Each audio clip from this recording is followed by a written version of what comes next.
Boo, boo, boo, boo. Got a little time to chill out here before we get in depth. How are you guys doing? Doing all right. It's been a busy few weeks. So I had a Seriously. few days to calm down. Yeah, I know you've been crazy busy with the show. Yeah, there's a lot going on. So trying to trying to get this show ready. We open in 10 days. They'll be ready. I am 100% confident in the cast. They're outstanding. It's going to be an amazing show. So I'm very, very excited about that. Greg, what's the name of the magic hat that I got? I don't know if it's in the Yes. The hat. or how I generally put how the D&D Beyond. I don't think I put it in D&D Beyond yet. I might not have gotten to that point because I'm. Or how I guess how I would create it. That's a great question. Hold on, let me see if I can find it. That's a fun little object that you found. Yeah.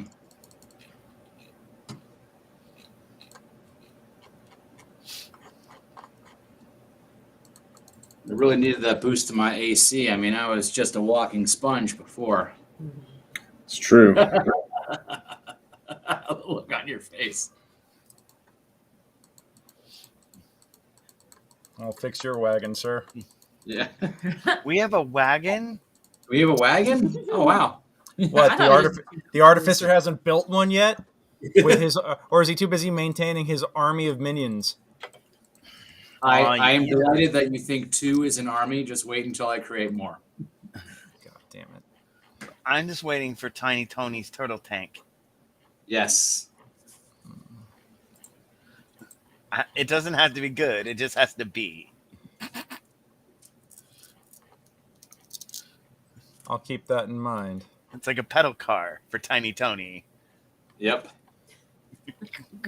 Just remember, we'll have 20 gears. So you know, going from. Just remember, heat metal's the thing. It's Tiny Tony. He's a familiar. You know. Tiny Tony is a magical metal creation too. It's yeah. It's like, you know, a little tank. And Tiny Tony's a little pedal tank. It's like Go-Go Power Wheels, but you know, like the pedal version.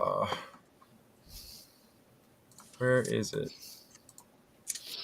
Oh, and then your artillerist cannon could be on top of Tiny Tony's tiny tank. Correct. Oh man! And we still have 1,046.2 gold left in credit at the shop. So. Yeah, I'm seriously thinking about rebooting this campaign all of a sudden. You know, 1,000 gold, one decent magic item. That gold. Those things are expensive. Yeah, that's true.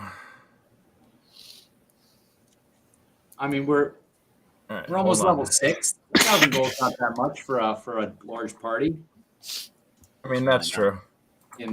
Plus and considering the fact that it's store credit. Yeah. Yeah. All right, hold on. I am putting the information about this item in the chat. The chat? Hold on. I'm fixing the formatting because all the line breaks went all over the damn place the second that I popped it in here.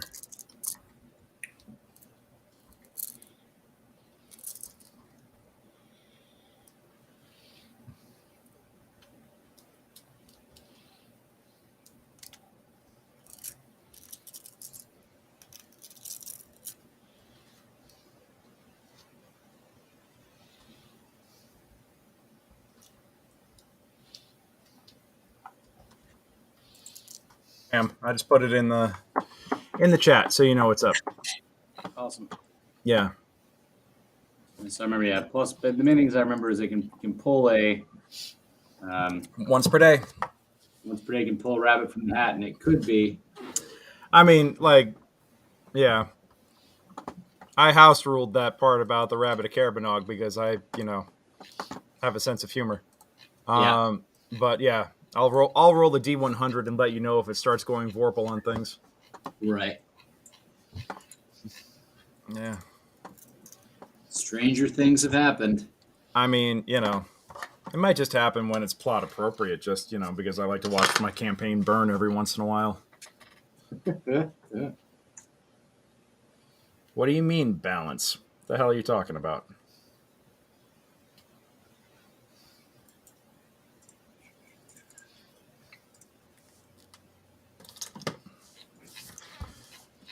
All right.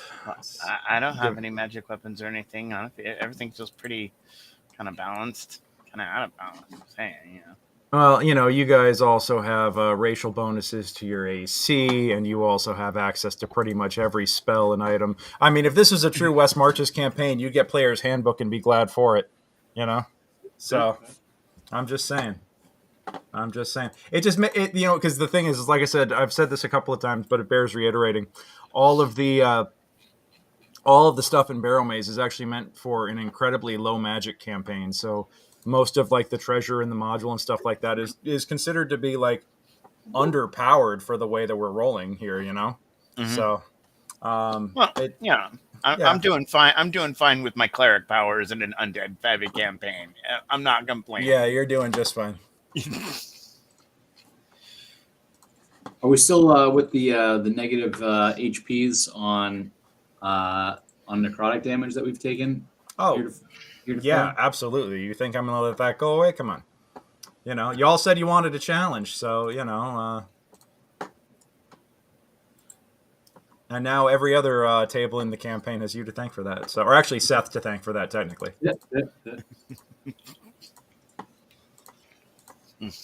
Yeah, I am nothing if not spiteful. Good. Oh shit! I got a couple of lesser restorations that I can cast before long resting. Well, you know what? I mean, it's been a little while. Mm-hmm. So since we last played, so I will actually say that it's been a few days in game too. So if you want to take the time and heal everybody back up, I'm not going to. Yeah. So that would be. It just means I don't have to pull my punches so much when we actually get into this in about 2 minutes and 17 seconds. Okay. So how many people? How many people got? I need to roll d6 for me. Okay. I just took care of Kassan last episode. He's back to his healthy self. Yeah, I last time I blew most of the things that I think Greg's saying if it's been several days, then we've probably taken care of these issues at this point, right? Yeah, that's cool. I have to. Sorry, I'll be right back. I got to do hardware acceleration. Be right back. Okay.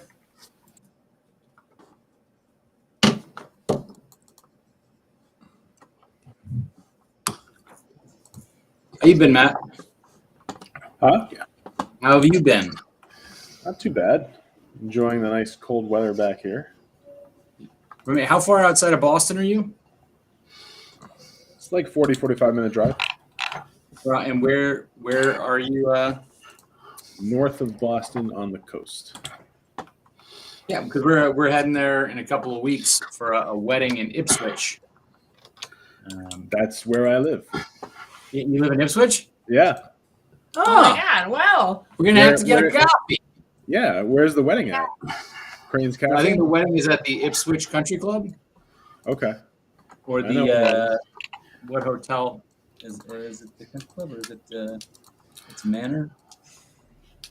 I don't think it's a country club. Sorry. Yeah. Oh, you should go to Salem while you're there too and take pictures. We are. Okay, awesome. Yeah, Salem Absolutely. is no longer a madhouse. Actually, Julie could take you around Salem. She's pretty intimate with the place now. Love it.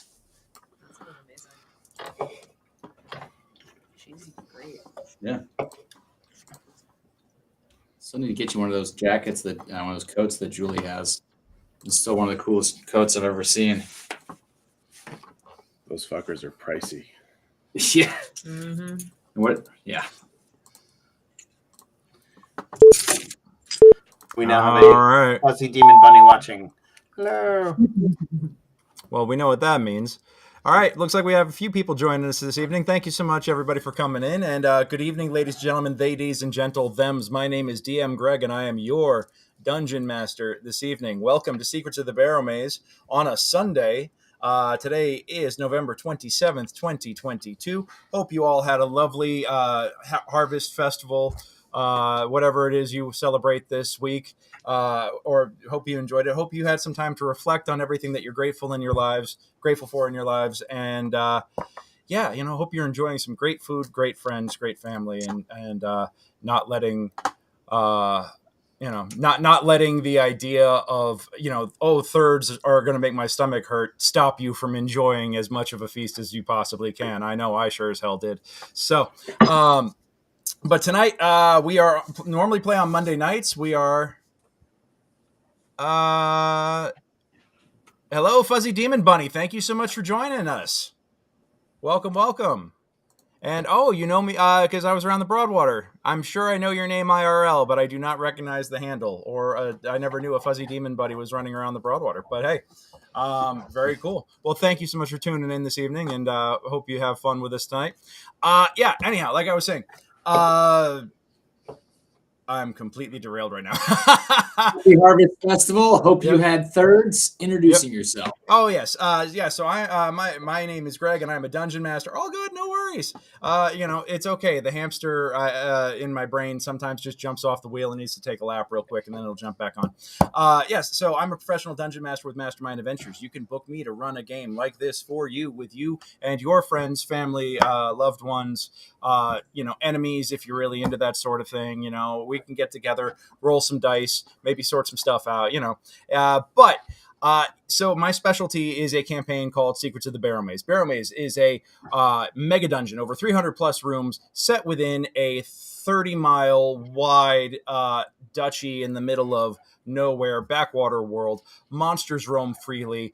Every tavern is a wretched hive of scum and villainy, and it is really for lack of a better term, it is surviving on a frontier that is full of unexplored swamps and tons and tons and tons of undead. People come to this place to explore Barrowmaze, this legendary dungeon full of treasure, but full of even more death. And they go down, they try their luck, and then they try to get out. Yes, that is absolutely true. Any tavern that claims otherwise isn't a tavern at all. Here. Well said. Yep, and as the patrons of the Early Grave Tavern know, yes, that is absolutely true. But tonight, we are doing a special off-night presentation. Normally, we run games on Monday nights, but I'm currently directing a show, and I'm going to make a really, really, really cheap plug real fast. Definitely come out and see my show that I'm directing, please. If you are based in Los Angeles, or if you're not based in Los Angeles, this show is worth the trip. Let me share my screen because I am a self-promo whore. Come and join us for A Very Die-Hard Christmas, now running. Right, there you go. Thank you, Templar Leif. It is A Very Die-Hard Christmas, running at Studio Stage in Koreatown, Los Angeles.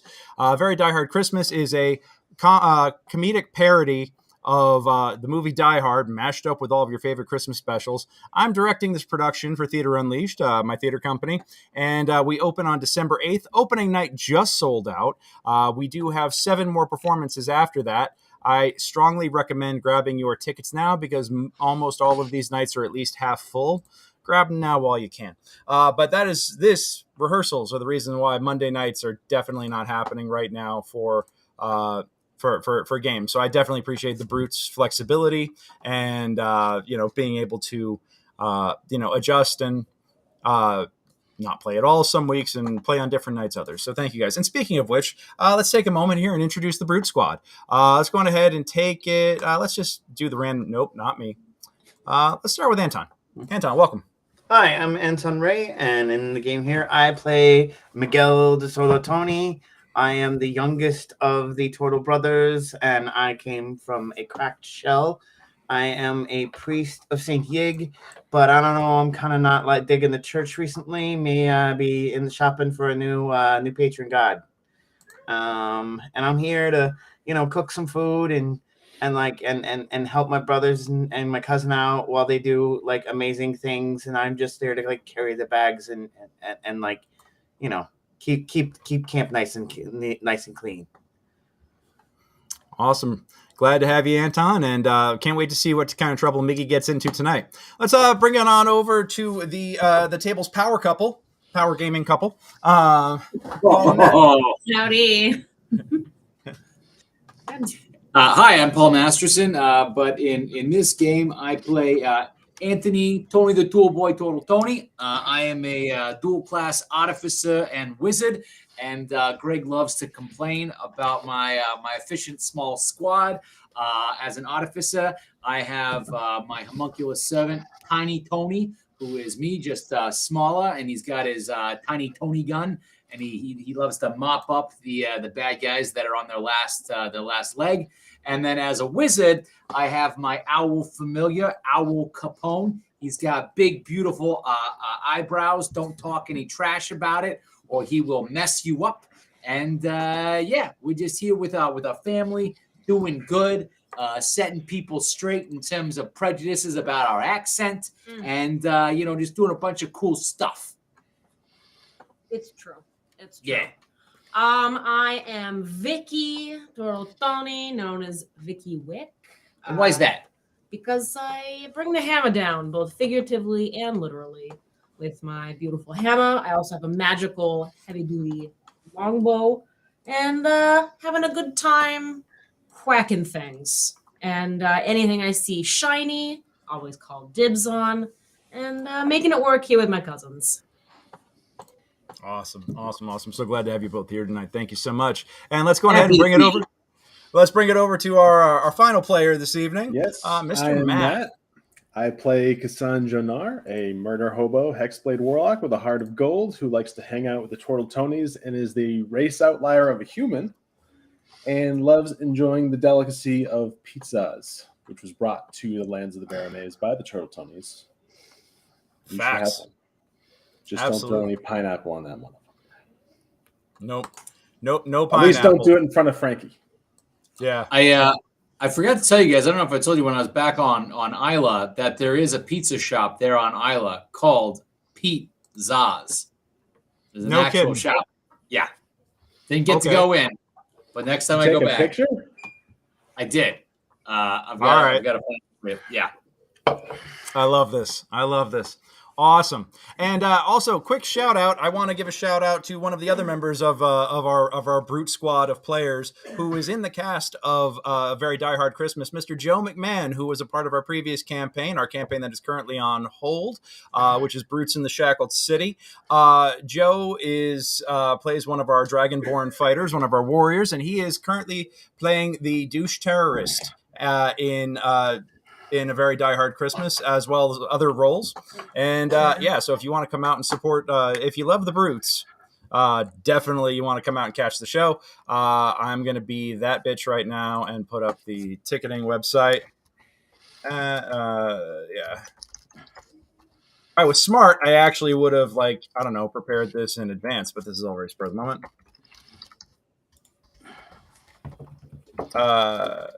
Helps if I actually spell tickets right. There we go. Yeah, you can go on ahead and where did it go? There it is. That's the website. If you're in Los Angeles and you want to come and see A Very Die Hard Christmas, tickets are at theaterunleashed.org. Go on ahead and check it out. I'll throw that in the chat as well in a little bit. But yeah, that's enough self-promotion right here. For my theater stuff, I just want to say one more time that if you are interested in participating in this campaign world and adventuring possibly alongside the Turtle Tonys or other adventurers that are already existing in this campaign world, I do have about 3 other tables running that are all exploring their own plot threads. You can go to secretsofthebarrowmaze.com and learn more. You can sign up there and jump into our campaign world and come adventure with us. So yeah. Anyhow, yep. Now let's go on ahead and get on with the action. All right. So it has been a few weeks since or a few days, not weeks. It's been a few weeks since we last played. Feels like an eternity. I'm a little out of my rhythm now, but it's been a few days since your last excursion into the Barrows, and do you guys want to recap anything that happened there? First things first. I got it wrong. It's not Pizza's. It's Pizzeria on Isla. Pizzeria. Okay. Zaria, even better. But let's see. Last time, I think we basically went in and we were we looking around just in a different area and fought some stuff, or did we get caught up on the way? Does anybody remember? It's been a couple of weeks. Okay. So we stayed all the night at the house, and then I had the visions, and then there was this criminal, and then there was a werewolf ghost dog, and then there was a werewolf ghost wolf. Okay. I don't really understand what was okay. So I don't really. That sounds about right. Wait, I got to start over. Okay, so then you were all asleep, and I was in a dream world. No. I was asleep, and then you were in a spirit. I don't know. Did we even go in the Barrowmaze last session? No. Yeah, you guys did, but you started out camped out at the House of the Ruins, which is where I forgot I left you from the previous time because we hadn't, because we've only been able to play intermittently lately. So now we're catching back up. But I had forgotten. I had forgotten so hard that you were sitting in the ruins of the of that mansion in the swamps that I didn't have it prepared for y'all. Oh, so now I'm remembering. I remember everything that happened now because this is why I keep my kill sheet. Okay, yeah. So we got in there and we were like, oh, we took care of this whole dream thing. You know, that was kind of weird. And then we were going around and like a whole lot of nothing was happening in the Barrowmaze. And then we went to kick down this door, and it was like, oh my gosh, I forget who. Did you kick down the door? There was 9 skeleton archers in this room and a skeleton mage, and they tried to pincushion cousin Vicky. Didn't do a very good job of doing that, and there was a skelly mage in there. We were kind of worried about that. And but then brother Miggy here, he dropped that cleric hammer. He did some turn undead and like just powdered like half of them in just one shot. I just told them to go away, and then some of them went away by just like ceasing to exist. I didn't really do anything. Yeah. And it looks like we picked up a scroll of 3rd level in there. So we got to take a look at that. Got to look at what that was. And then we found, the weird skelly mage. He had this hat on. And I thought it looked real cute with, it's blue with silver stars and all sorts of stuff. And we picked it up, and but there was a rabbit in there. And it was this crazy angry rabbit. It was not the kind of rabbit that's normally comes out of a hat. Yeah, no, it tried to decapitate us, and but we traced it. We ran it down, and we took care of business because it was one nasty rabbit. We did what Elmer Fudd never could do. Did what Elmer Fudd never could do. Oh, I love that. I think that's a pretty accurate assessment of what happened. So yeah, you've been back in town for a couple of days now, mostly healing up your wounds because you've all realized that with the apparent conditions changing within the Barrows with that desecration of that evil shrine to Nurgle, the god of the currently either missing, possibly dead god of death, ironically being, a god of death and dead. With that energy being released, you've noticed that any sort of enemy that can channel necromantic energy, those wounds, when they deal them, are significantly more damaging, and they linger. So you've noticed that the one way to deal with this is to take some downtime. And as you are relatively new to Helix, you've been here just through a couple of seasons now, but it hasn't been a full year. You realize pretty quickly that you are deciding to take a rest during what would normally be the annual harvest feast. And as a matter of fact, about 2 days before a big feast is scheduled for the community, big being relative, because this village is maybe, a couple of hundred people tops. This is a very small location. It's mostly transient and itinerant folks coming in and out through the. To be fair, through the tavern.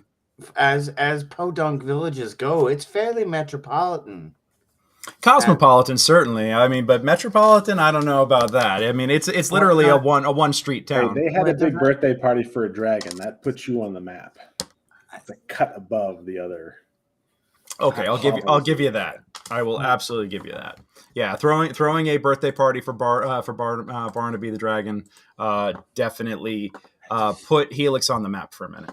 But it is a special we in occasion. Uncharted territory before? Were we not on the maps?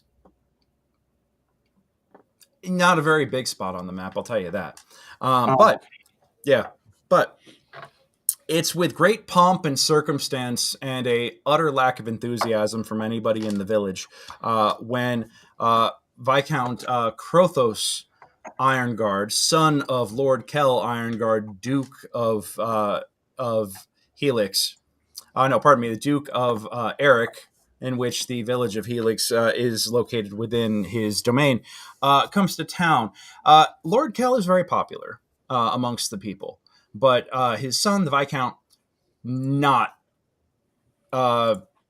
He's got a bit of a reputation for being an entitled ass amongst many of the small folk. Doesn't seem to really care for them. Always clearly has better things to be doing. Thinks he's better than these little backwater villages. But of course, his father, the Lord, put him in charge of the village of Helix as a way to try and engender in him a sense of responsibility and hoping that he would rise to the occasion.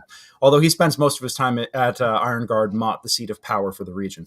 Miggy, you had something you want to say? Oh, this is the guy with the really shiny armor and all the really expensive gear who doesn't know what he's doing and talks like a game but doesn't know what he's... The coward. Right. Sorry, continue. Something like that. Yeah. He wears very fine armor that has clearly never seen battle and wields very finely gilded and ornamented weapons that have never been drawn in battle. Absolutely. And it is with a sense of duty and boredom that he stands on the porch of the Early Grave Tavern one morning and reads a declaration saying that the coming week is of course a time to give thanks and gratitude to the gods, specifically Saint Yeg,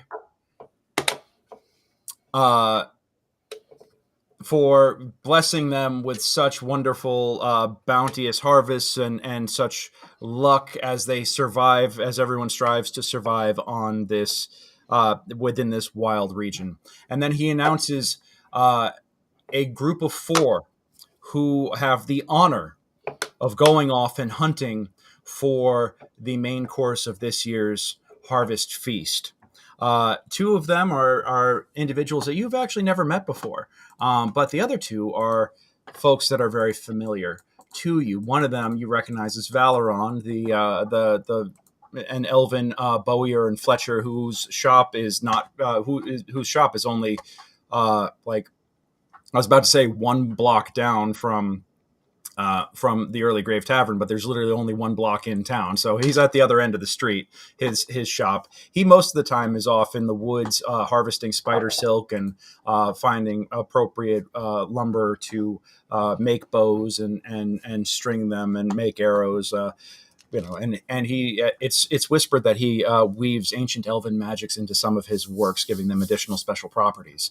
But that's neither confirmed nor denied. And when asked about it, he merely smiles. And honestly, I wouldn't know the difference anyway. I mean, probably. You maybe not, but your brother probably would. But the other is the youngest of the group is Tamsin. Tamsin Miller's son of Hendon the Miller, and he is was once a boy, but has grown of age to be selected for the hunt this year. And you see him in hunting leathers that are slightly too big for him, with a bow that just seems like he, almost as big as he is. That it's almost laughable in a way, but he has such a fierce determination and barely constrained excitement about him as he stands in front of the rather paltry assembled crowd of the other merchants that run the shops, and of course the staff of the Early Grave Inn. Even Mazas, though, you can actually see him peering out the window from his crooked, cockeyed mage tower, not very far at all.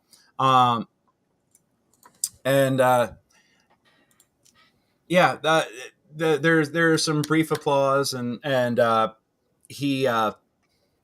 And Lord Krothos finishes reading the declaration, nods and says, "Good hunting," and just barely loud enough. He thinks he's being quiet, but barely loud enough. He turns to be heard by most people within a few feet. He turns to his assistant and he says, "And now to the brothel," and just walks off the stage. And Alice Blackfell, his rather greasy-looking toady body man and servant, just kind of just like, sir, please. And he just walks off the porch of the Early Grave, around the corner, and back towards Miss Perny Ticklebottom's house of ill repute. Yes, and at that point, the hunters, with a wave and a nod, all promptly depart. Is there anything you would like to? You have a moment or two if you wish to do chat with them or anything else before they head out.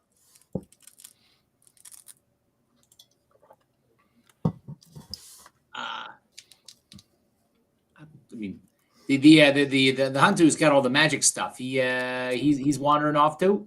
Yeah. Oh, you mean Valoron? Yes. Yeah.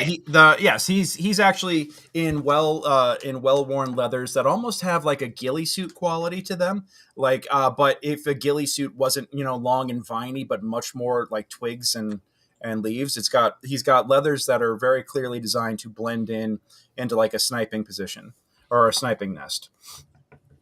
And you can actually see that attached to the back of the suit is either a hood or a helmet that he can pull up over himself to really kind of blend in Predator style to things. Oh, wow. Yeah, so he takes this shit pretty serious. The other two gentlemen, they are scowling. They look to be twin brothers, scowling, long, greasy hair, and ragged beards. You actually recognize that perhaps they are tribesmen from the mountain tribes located far to the east. Kind of interesting to see these folks here. You've only heard talk of them. Matter of fact, they actually have runes painted on them that you don't quite recognize. Actually, does anybody here speak or read Dwarvish? Yeah, I do. All right. Okay. Well, you actually do recognize them. Give me a history check with advantage because you can read them. Because I'm all about the good craftsmanship. Yes. Yes, indeed. Okay.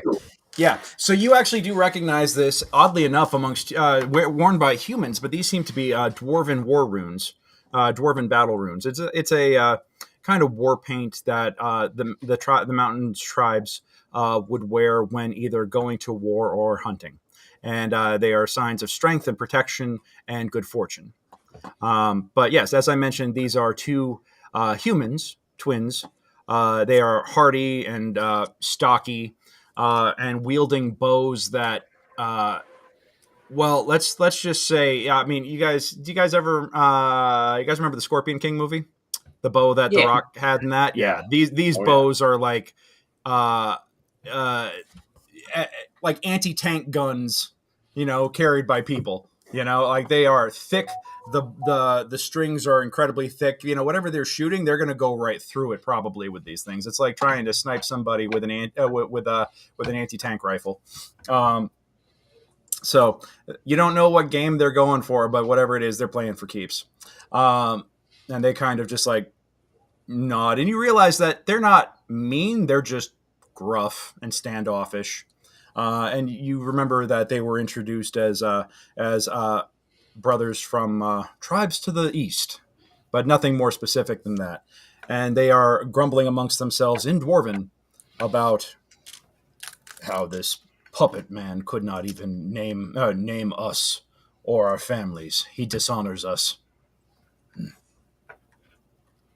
Yeah, I was walking to like I haven't seen perfectly applied dwarven runes like that in a long time. You guys, hats off to you.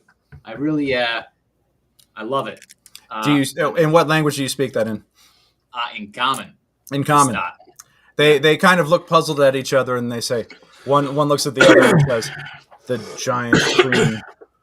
giant green lizard speaks to us and speaks of our paint. Interesting.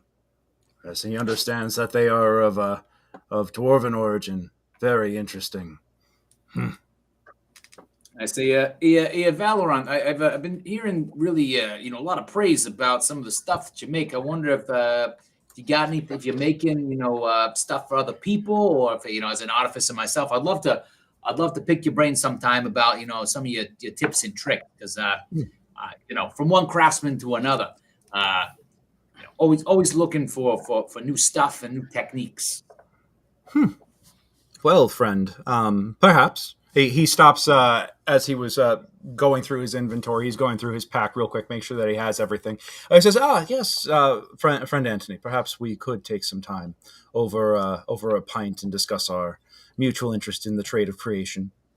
Yes, absolutely. Absolutely. I have a few secrets that I'm sure I could show you in exchange for learning a few of the tricks of your trades. Absolutely, yeah. But anyway, don't want to take your time. I know you guys. We got a hunt going on, but just good hunting, and yeah. Thank you.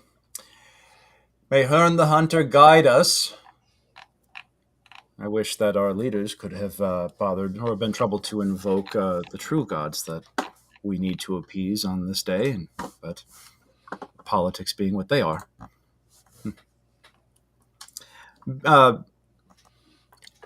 We shall return successful with the feast, and I hope that you will be able to grace us with some of your zaz. Perhaps the meat of the birds that we go to slay would make a suitable topping. Absolutely. Wonderful. Wonderful. Be well, friends. And you. And they head off. And at this point, the rest of you are left to your own devices.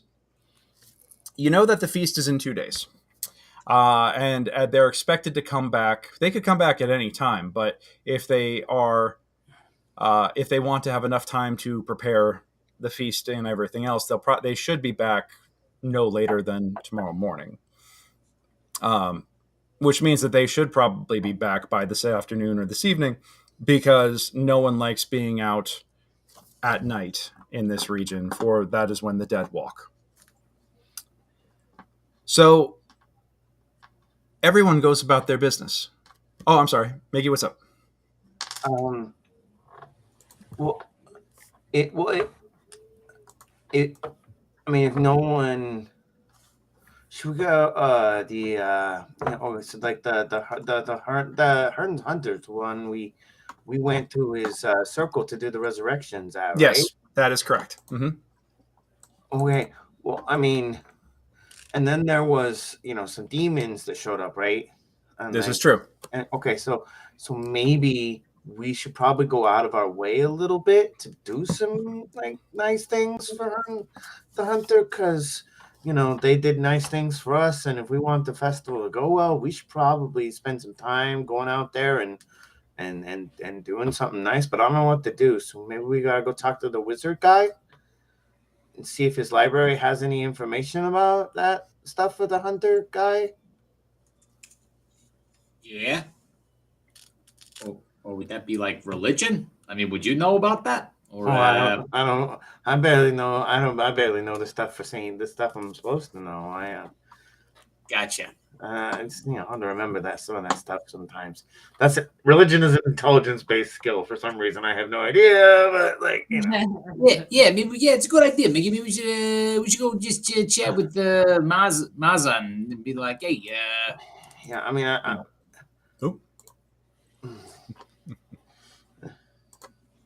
There we go. All right. Well, if you guys want to go chat with Mazas, You are, you head over to the tower. How late in the day do you wait? Do you wait long before this, or is it kind of like shortly after the ceremony and the hunting party is sent off? I think like right afterwards. I think Miggy would be like, "Hey, we should probably like make sure we're doing right, Miggy." Like you'd be like, "Hey, we should probably do something." I kind of probably spoke up pretty soon right after that, and then and then like probably brought it up about 4 more times in conversation, unable to change on subjects. I mean, it makes Alrighty. sense. Okay, hold on 1 second here. I'm just looking for one piece of information. Yes. Okay. So you, you're having this conversation and talking amongst yourselves, and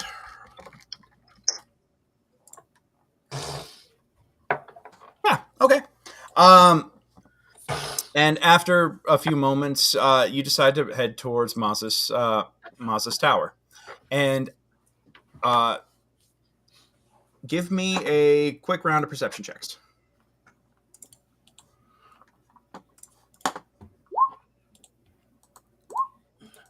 All right, yeah, you guys already noticed, and actually, Miggy, you and Kassan both noticed this with a 19 and a 23, respectively, that Mazas is up in his window, overlooking the central green of the village, and he sees you coming and kind of just gives you like a little tip of the cap, and you notice. Hey, Maza, we need to talk to you. Okay, copy that. He just kind of nods, and with a quick gesture, you actually see the door at the base of the tower open up invitingly. So we should just come on in? Yeah, I think so. Yeah. Okay. I'm going in.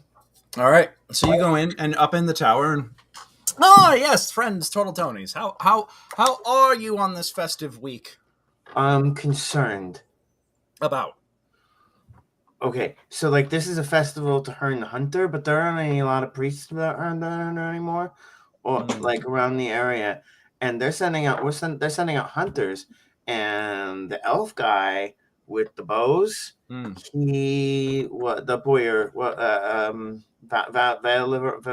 Valeron, yes. Yeah. So he was saying that that no one was given thanks and due to the Hern Hunter guy, and so I thought they didn't. Anyway, I thought that we should probably go out to the sacred area for Hern the Hunter and do a proper thing. If we got our hunters out there hunting, and it was just like, it seems polite. So then you came to me. Yeah, well, we was figuring, Hearn kind of helped us with that thing that we were taking care of, that we all kind of took care of together, and we were just thinking, since Hearn kind of stepped in and helped us out there, that probably making sure that we gave a little tip of the cap to Hearn during like this festival will be a smart thing to do, and as well as being just respectful. So I reiterate once again, you wish to go celebrate. You, a priest of Saint Yig, wish to go off and give a sacrifice or give a prayer or service to what you, as I recall, if I recall correctly, regard to be a heathen god, a lesser god, and have them and celebrate something in their honor in a pagan festival. And you come to me, the wizard who thinks that all religion is bullshit. Yes. Right. We thought you might have some information in your library that could help us. Oh, that's a different story. Of course I've got books. If you needed to look up books and references, I have that. Yes, okay. Sorry, I was confused there for a moment. Yes. I keep all my religious stuff under the fiction section. Yes, please feel free to go take a look. So do you not know about the demons, and then the resurrection and all What? that stuff that happened out. Did we not tell him? Oh yeah. I don't know if No. we. I don't know if we briefed you on this. Yeah, we should probably. Brief me on what? Okay. Oh. So when we put so when we killed the guys and then put their spirits back into the right bodies and then resurrected them, Mm-hmm. right? Then all of a sudden, like there was a big wind and an angry thing, and there was some trembling, and then there was a scream, but I'm pretty sure that was I stepped on Junie's foot. But like other than that, then this like big demon thing, I don't know. They said Chresfru. I can't pronounce it. It's a hard word. Hezru? I don't know. Gesundheit? I don't know. Maybe. Yeah, I think it was one of those. Anyway, so showed up and had a bunch of demon pals, and we took him out, and it was fine. I mean, Frankie did his hero shit and killed everything, Yeah. and like I just kind of ran away and made sure the Hezro couldn't get me. But then I said thank you to the instead of sorry that we had that fight happened on the thing, and then her and the hunter like showed up and spoke to me a teeny bit and everything, and I just feel like maybe like if he's real and a god, we should probably not be rude, especially after we had a demon battling. And I think we're just trying to debrief you because like Nurgle seems to be lost, but like some of these god stuff. I mean, I'm an artificer. I'm right here with you as a wizard. Of like I don't usually buy into this we stuff. are yes. But like people are showing up and they're calling themselves whatever names in that. They got a lot of power, and there's like whether they're demons or whatever you're gonna call them. These creatures are showing up. So just giving you kind of a heads up on it. And Hearn seems to be around. So he seems to be nice. I believe very much that there are greater entities that do exist that claim that those lesser intelligent of us. No offense, Brother Miguel. Those of a more childlike nature, a child's wonder. Those who retain that sense of childlike wonder believe and credit them as all-knowing, all-seeing, omnipotent gods. Yes, those creatures, those beings exist within this realm. They just don't deserve our worship nor our time. That is my personal opinion. But it is very concerning that when you practice when you completed this double resurrection, this restoration of the life forces to the proper, which sounds to me like it was, instead of actually returning them to life, it was much more of the undoing of a botched magic jar. That is what it sounds to me. Yes, that you were taking the souls and switching the containers. The fact that demons showed up from extraplanar creatures showed up and attacked you. I was not informed of that, and that is incredibly concerning. That if there could be a portal existing somewhere located around a holy site or shrine or otherwise respected area, hallowed ground, that goes to the Chaos realms, that is, to put it quite simply in a language that even a cleric could understand, that is very bad. I know that word. Good. Okay. Cool. We're on the same page then. Excellent. Yes. And I know I'm not that smart, but I'm also not that stupid. So you don't gotta be rude to me. I mean, I'm sorry. My blunt honesty sometimes gets the better of me. I apologize. So. I'm just worried about like us being nice to this hunter who was nice to us, and it just seems polite. Whether you think he should be worshipped or not, I don't know. I just think we should be nice. Let's just go look at the book, and now we've informed you, and now we can see if there's anything in particular. Maybe we just go and take a look and make sure we do the thing that keeps Hearn powerful. If if there's also this whole concern about a rift to the Chaos neighborhood. Yeah, that sounds bad.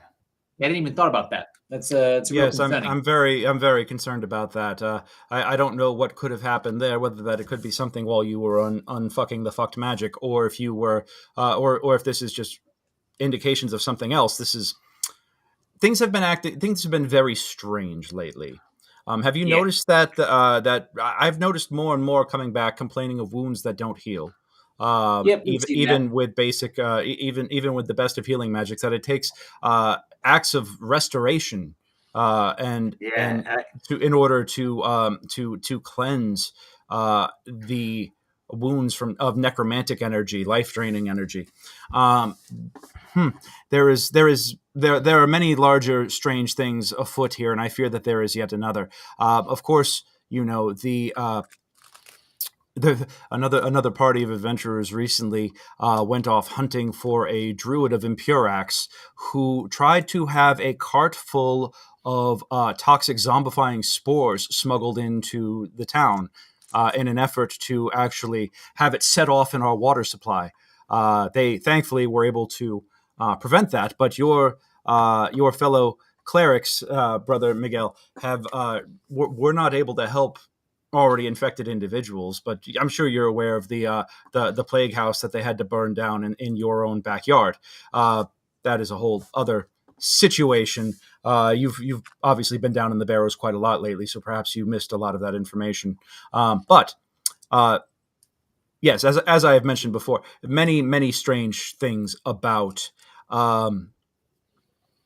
Yes, so please, I have a book of history and a book of the culture and habits and ceremonies of of the village of Helix and of the Duchy of Eric on a greater scale. You are more than welcome to peruse it and learn everything you need to know about this tradition, this harvest festival. I didn't want to peruse it. We just wanted to borrow it and look through it for a little bit. Right. Pardon me. Excuse me. I misunderstood. Yes, you of course may borrow it and look through it for a little bit. God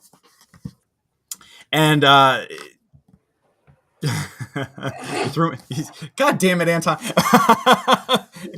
I tried to maintain a straight face, and then you. All right. So sorry, not to complicate everything, but I just wanted to let you know that because you're a wizard and you collect all the information. Yes. Because you kind of crazy like that. So crazy like a fox, perhaps. Right. But you gotta it's an impulsion thing. Yes. Right. So anyway, there was the house we were at, the ruined house with the ghost loop, where the ghost werewolf loop. What? So there was this house. There was ruins of a house out there a ways, and we stayed the night over there, and then there was a ghost realm, time loop, where a werewolf came in and murdered everybody. Red-eyed werewolf thingy. Yeah.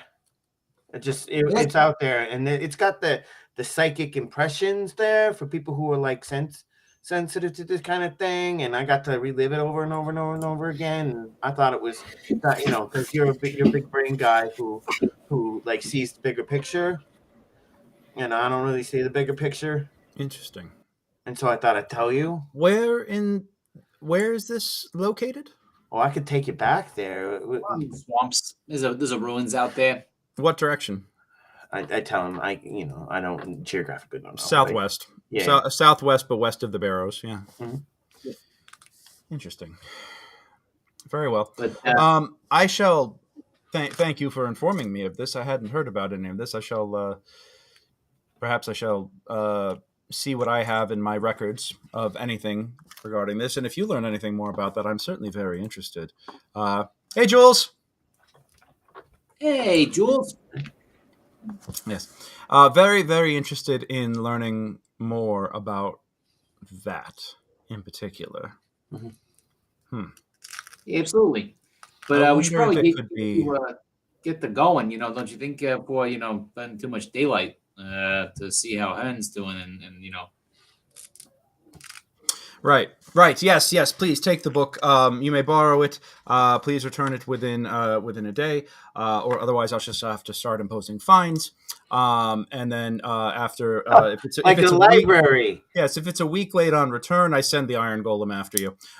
So, We don't need it that long. well, then you don't have to worry about the iron golem. It's a win-win. Yes. So, thank you. I appreciate all of this information. It's always a pleasure seeing you. Please help yourself to tea and some crumpets on the way out, and farewell.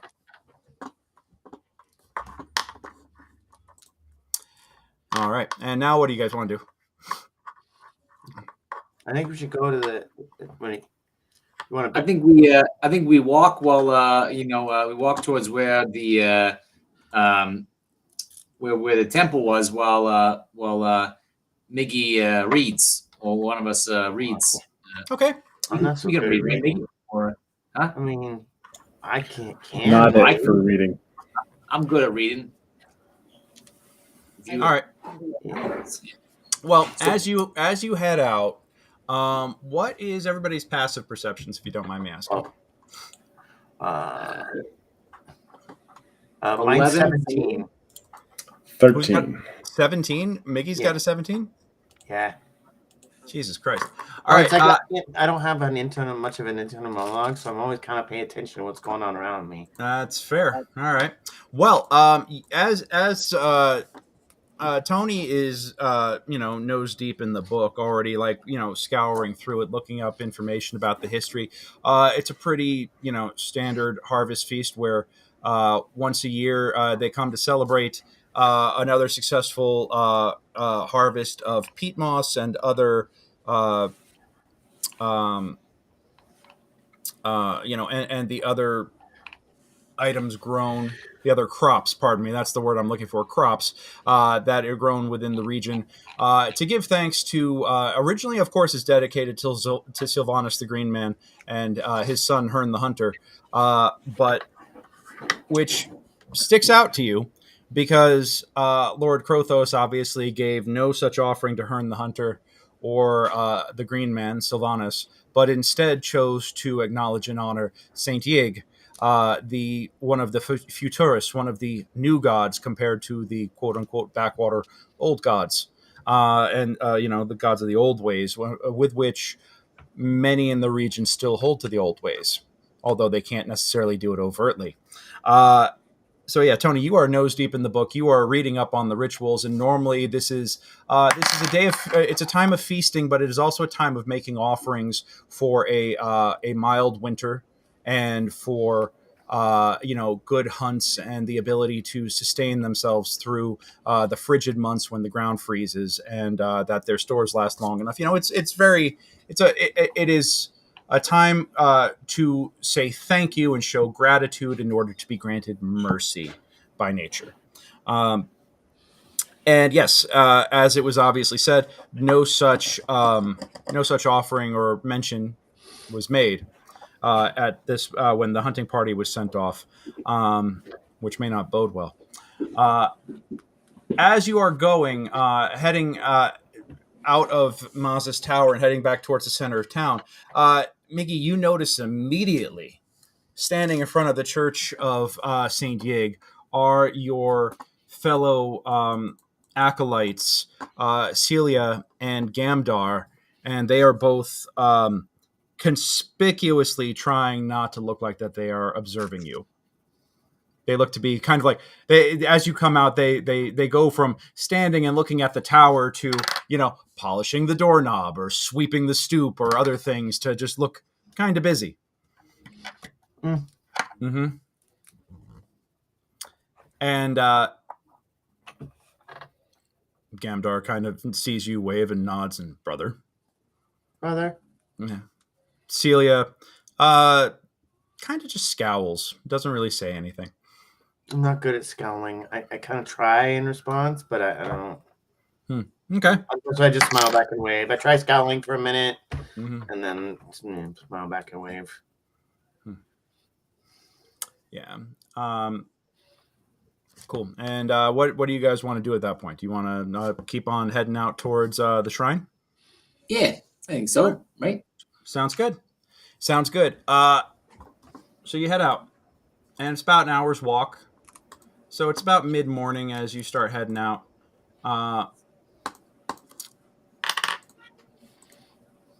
Miggy, check your DMs here in a second. Hold on. Did I really close that window? Oh, please don't tell me I closed that window. I need that window open because now I can't find anything. I closed the wrong the wrong Roll20 window, so I just need 1 second to bring that back up. I'll just launch this here, and oh no, that's the window that I need. Fantastic, cool.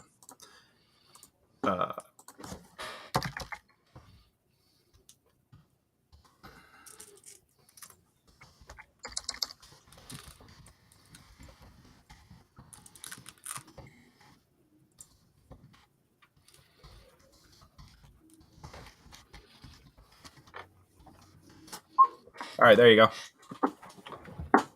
Oh, Dave Issa, thank you so much for joining us on Facebook tonight, buddy. Appreciate you. Sorry, I didn't have the chat window open, but good to see you, man. Thank you for tuning in this evening.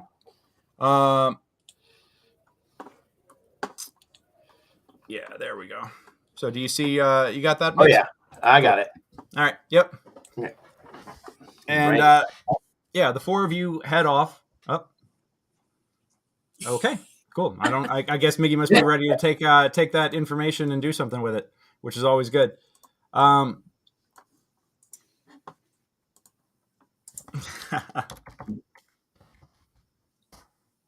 Miggy, and since you just DM'd me that, go on ahead and make the appropriate check, and let me know what you get.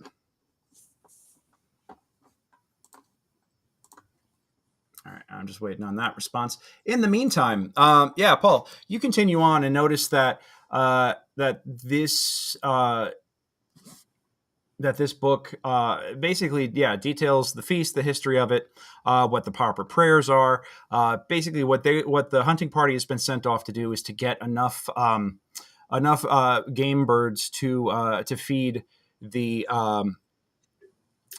village, plus at least 2 more to offer as a burnt offering, as a sacrifice, to show that the village is willing to go without, and in honor of the hard times to come, that they want to survive. So yeah, which you estimate is probably about 8 to 10 large birds that they're going to have to come up with. Gotcha. Yep. Yeah. That's what it sounds like, and you know that with conditions being what they are, they're probably going to try and get those and return with it by the end of the day here, because of course nighttime is incredibly hazardous. Yep. All right.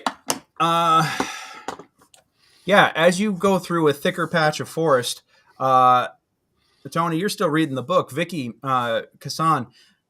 Suddenly, you notice as you're looking about, you'd been mostly just looking at the road, but Miggy is no longer with you.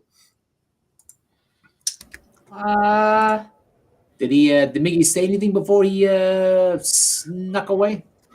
Not to me, Tony. Oh boy. Did he see something shiny floating around and he went to go after it? I didn't take him for the stealthy type. I ask Owl, and Owl who'd be flying around, above us as per usual. Give me a perception check. Gotcha. He's got it's just going to be a straight roll because of the unnatural fog that still surrounds this area. So it would be a straight roll instead of advantage. Okay, yeah.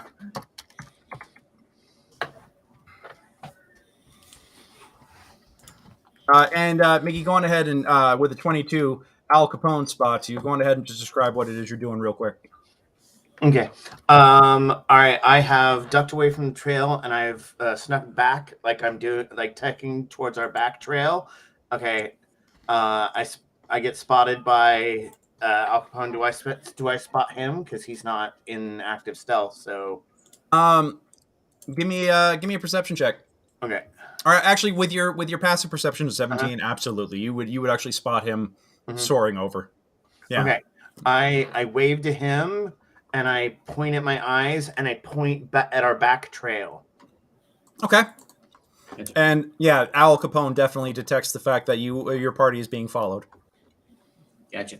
Yep. So I just say to the rest of the team, I say, I let them know. I say, I think Miggy saw we're being followed. Al sees him. He gesture. We got somebody following us. Does Al can Al see that it's the Yeah, the folks from you recognize the big tabards, the big white tabards with the red crosses, the Crusader crosses.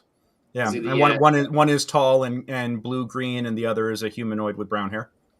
I say let the rest of the crew know the Yiggies are trying to follow us, and yeah, that's what's happening.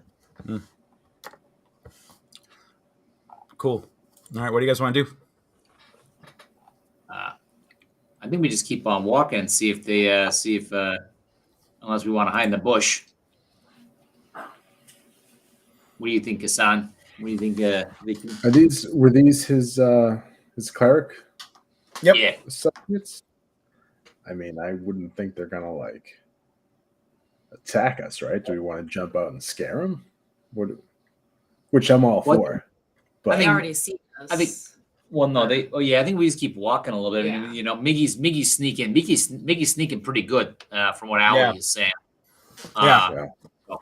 So I think if we keep just walking forward, like you know, nothing's going on, like we don't know, you know, maybe for a little bit. sure. What do you think they're following? They're like trying to catch us doing something.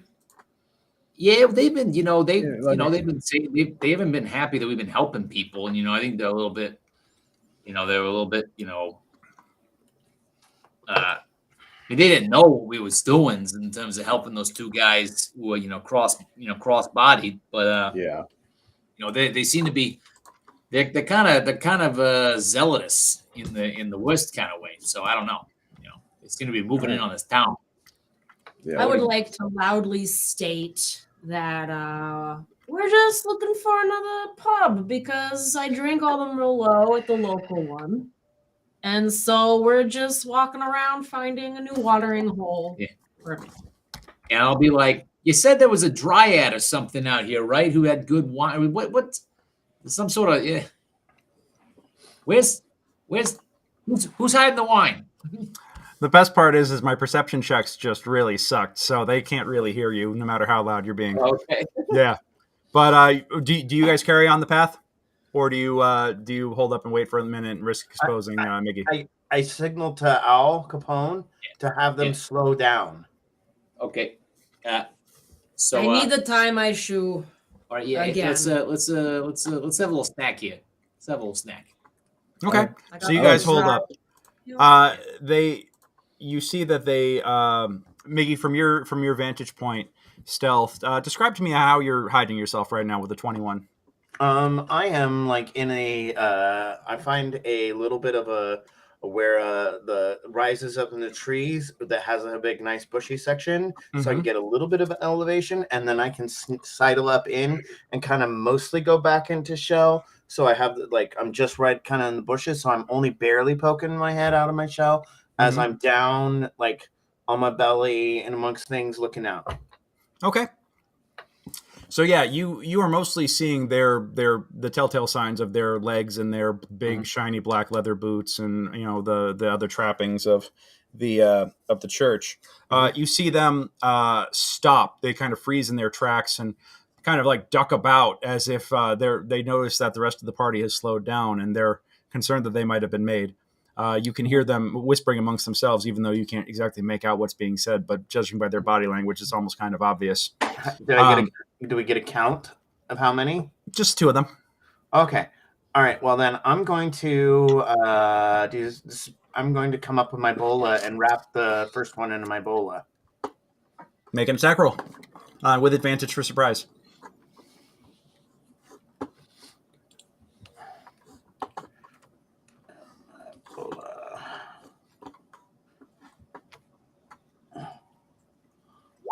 I'll take the one that's in the 19 instead.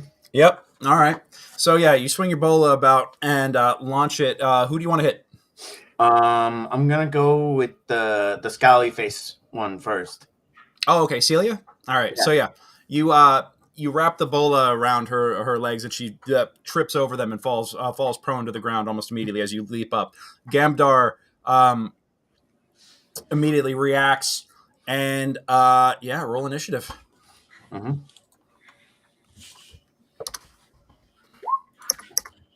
And everybody has 11 temp HPs from the protect as per usual when we head out of town. Has it been more than an hour, or is that protect, or is it still are we less than an hour? I would. It's been less than an hour. You guys haven't reached it. It's an hour to get there, so you're probably about 20 minutes so out. So my protect the Eldritch Cannon is still up. Yep. So you pop up. You chuck your bola. They wrap around Celia's legs, and she immediately tries to like jump or run or something, but her legs being tied up, she falls prone to the ground. Gamdar spins about, prepares an incantation, and then recognizes who it is that has just done this, and stops what he's doing, and drops everything, and is just like, "It's us. What are you doing?" What am I doing? What am I doing? What are you doing? When you follow a party of adventurers out into the woods like that, you mean them harm. You know how this place works. You know how the Barrows work. You're following us behind. You're tracking us. You're hunting us. You're doing harm. I opened with Ebola as a courtesy. What are you doing?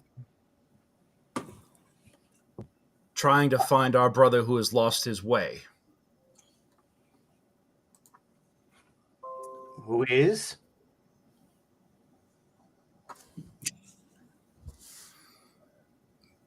You. I'm not lost. I know right where I'm going. I just want to know why you're hunting me. He walks towards you with purpose, but not with malice. Mm-hmm. He comes up close to you and he says, "Brother Miguel, it is obvious, it has become increasingly obvious, the fact that you are growing a bit of a soft spot for the natives here, to the point where we're concerned about you going native and taking up their barbaric religious practices. That's unacceptable. You are a priest of Saint Yig. You have a duty, a responsibility. You wear his colors. You wear his tabard. This is who you pray to. And yet now you wish to go off into the woods towards some pagan shrine. To what end? What end? What do you want to go practice this barbaric faith for?" To be polite. You came in. No. You came in. This is their holiday. And you act like that these other gods don't exist. They do. Harn the Hunter, Sylvanas the green person, Nurgle, all these other gods that we're fighting against, and the ones who are kind of not our problem or our enemy. You want to be rude to every single one of them and hurt the people who don't believe what we believe. How are we supposed to convince people we're good and that what we believe is right if we do nothing? We can't even be the simplest bit polite to their traditions and beliefs. We are here to save these people. And I try to save them. Yes. I don't know what you're doing. Saving their souls. Well, I try to save their bodies too. And so do we. Where were you in all your high and mighty lordness, Mr. Being one with nature, when the spore plague was here? What about that? Someone who worships that pagan god of decay and Purax. These religious fanatics, these savages. We are trying to bring civilization. We are trying to bring true faith. We are trying to save everyone here. And we can't if they choose to hold on to some barbaric ancient practices that are no longer relevant. The future is now. This is the way.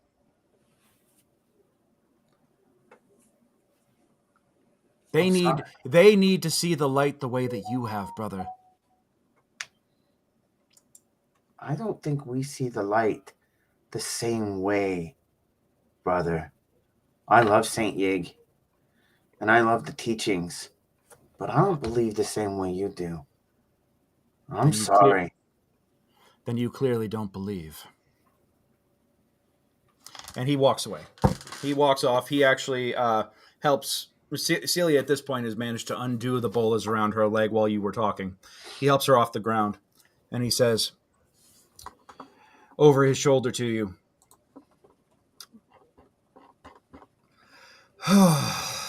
you give us no choice. We will be speaking to Brother Othar about this. And they head back.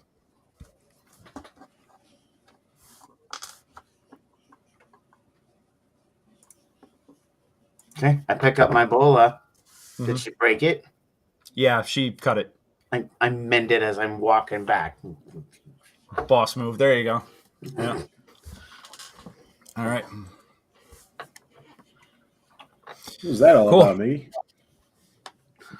I don't know. Okay, so I don't know how much you know about religious people, and religions, but sometimes they get a little narrow-minded. They believe one thing so hard, they don't mean they can't believe anything else. Even if their own book tells them to believe different stuff, they get that they're like a dog with a bone about one thing, and they're dogs with bones. Are you going to be in trouble with the church? Oh, probably. I don't know. We'll deal with it later. We got a more important thing to do. We'll just Yeah. get Moses to go over there and yell at him. I'm sure he'd love to Well, if do they that. keep being stupid, they're probably going to get themselves killed. But and then we'll have to save them. And even then, they probably won't thank us. But that's all right. It's what we do. Take care of people. So anywho, shall we keep hoofing it? This book is actually quite interesting. Yeah, I feel a little guilty about not being there for the spore plague. We were out of town. What spore plague? What's he talking about? When did that happen? I don't know. Apparently, we were gone for a few weeks. Well, yeah, you guys can inquire more about that when you get back into town later, or get on the Discord. I gotta get those. A couple of the players from my Tuesday group are on the Discord now and are trying. I'm trying to get more chatting to happen. Yeah, so we'll get some cross pollination going. Yeah, once they get back on this plane of existence, because they went through pollination with the spore plague, eh? Yeah, there you go. Exactly. So you continue on. After about another 40 minutes of walking or so, about another 2 miles down the road, you reach the familiar calm standing stones that surround the shrine to Herne the Hunter. You get there. It's about midday at this point. About the sun is at its zenith. There are no shadows projecting on the ground at the moment. The area seems quiet, and you are alone. What do you want to do? Well, I don't know. Well, what's the book say, Annie? It says to do the thing that I don't know. What does it say to do? Well, basically, it says that the hunting party is sent off by the village elders, the village leaders, with a prayer, invoking Herne the Hunter for a good hunt, a prayer that was not given. So you actually do see that there's a very simple script, for Herne, an invocation of Herne for, sharp sight and sharper arrows. Mm-hmm. I tell Mickey, this is the prayer supposed to be said. Oh, okay. Well, we should probably do. We should probably set up. Can't just say it. Gotta, do this. So bust out some incense and make a little incense circle, and then, I would gotta have an offering or something, right? So maybe hey, can I get a couple of arrows? It's actually specified in the book that the offerings come later. That it starts with a simple prayer and an invocation. Oh, okay. But the offering is actually, once the hunt is complete, the offering is till Sylvanus for a mild winter and for stores to last long enough. So that is just a prayer to help get through the cold times. So that you get the feeling that if you do a simple recitation here. If you want to do incense and a few other things, you're more than welcome to do so. But the thing is that a lot of these a lot of the old god traditions are kind of simple, like it doesn't have the same pomp and circumstance of the Church of Saint Diego. It doesn't have that flash. It doesn't have the tabards and the fine cloth and gold wrought objects and all the other things that are traditionally assigned to a larger religion. This is hedge wizards. This is kitchen magic. This is finding the face of your god in a tree. This is simple but old and very potent. So you don't have to do much to invoke a good hunt. So give me,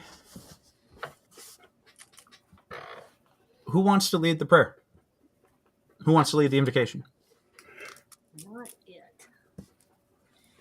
Do you feel good leading the invocation, Miggy, or do you, if you're in some hot water, you want me to do it, or? Well, I'm still. I don't know. I feel like someone who believes he's real should do it. I mean, if you believe he's real, do it. Well, I mean, we saw what happened. Yeah. Okay. Yeah, that'll work. Okay. Give me a religion check. He's so much better at religion checks than I am. Okay. Plus 3, 12.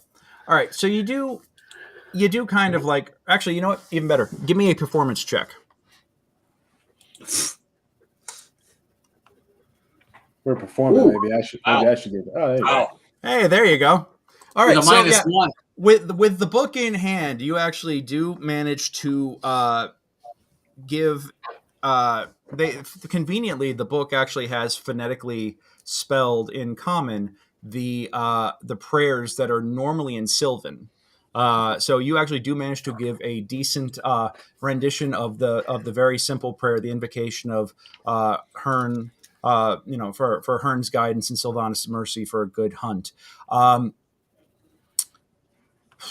And upon the completion, you finish reading the prayer. You close the book. And you're kind of just standing there, letting it echo in your soul for a moment. Miggy, give me a wisdom save.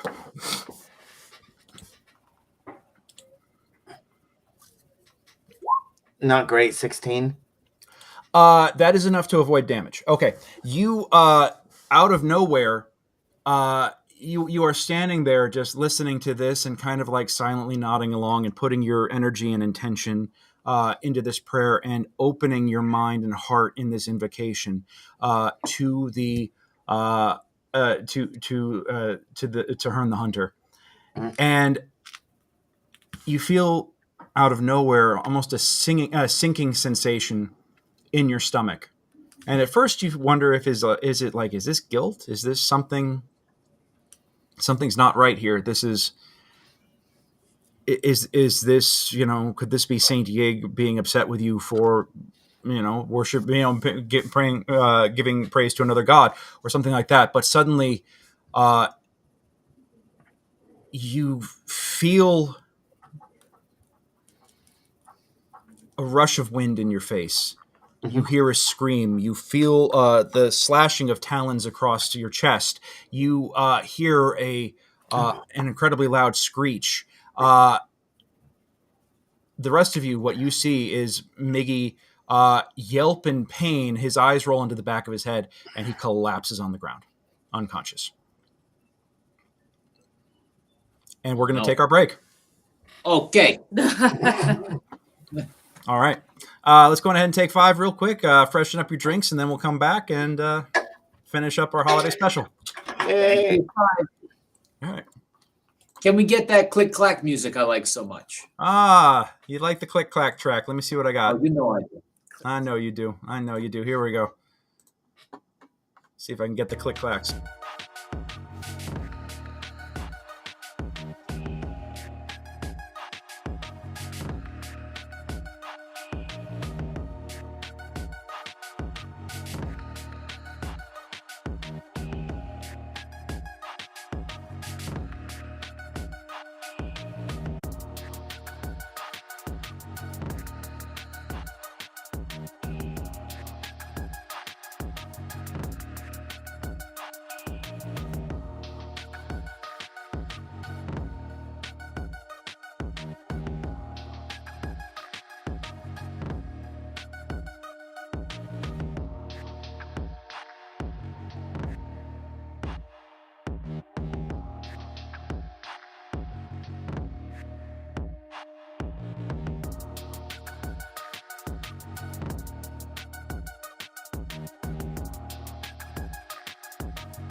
Oh, they are sampling Ozzy on that track. That's fun. Mhm. Alrighty. All right, well, we are back. I hope everybody had a moment to refresh themselves and their beverages of choice. Thank you, folks, for hanging in there with us this evening. Folks, see, we have a few viewers on different channels. Thank you all so much for hanging out. Yeah, feel free to jump in the chat at any point if you want to cheer us on or boo or, I don't know, give inspiration out. I don't know, whatever you want to do. Anyhow, yeah, as I just mentioned, the Turtle Tonys are, you are at the shrine of Hearn the Hunter, about an hour's walk east or west of the village of Helix, and the after saying a prayer and doing a simple praise of Hearn the Hunter for a good hunt, you notice Brother Miguel, cleric of the Church of Saint Dieg, suddenly sees up, his eyes roll into the back of his head, and he falls to the ground unconscious.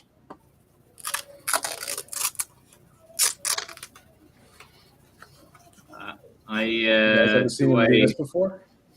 What's that? I asked Tony, have you seen him do this before? What's going on?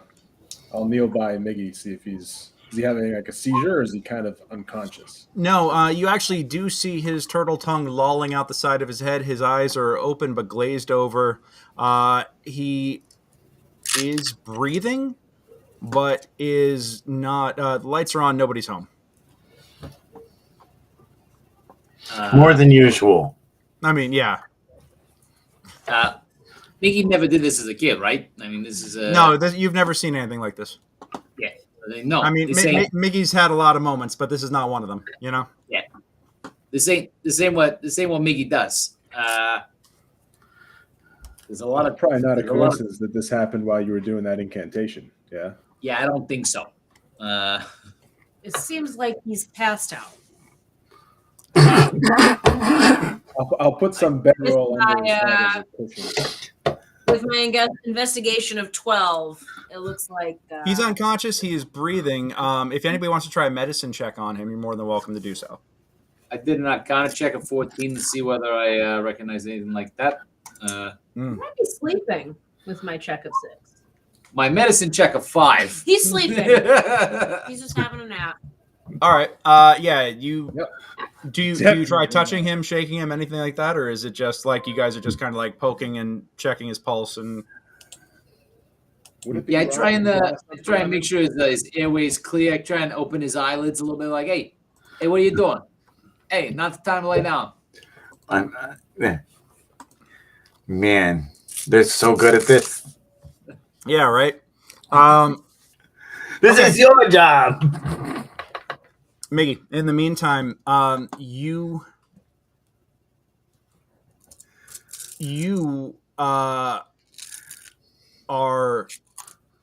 feel something. You feel like you are in the grip of something. You feel your torso being crushed with points, kind of like digging into your side. You feel wind rushing about in a rhythmic pattern.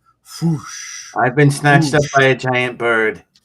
That's what it feels like, but you can't see anything. You can't hear, and you can't see anything. All you can feel is are these sensations, that tightness, and you hear the rhythmic, whoo, whoo, whoo. And give me another wisdom save. Okay. Okay, 19. Cool. All right, give me a perception check with advantage. 22. Okay. You managed to you didn't feel your eyes open. And actually you're not even sure that your eyes are open, but you perceive that you are moving. You can't even see what is holding you, but all you can see is that you are moving up into the clouds, up over the mist that the valley that the duchy is encased in. Oh, I don't like heights. Oh, you're gonna hate this part then, because you go higher and higher until you look down and see that you are well above the.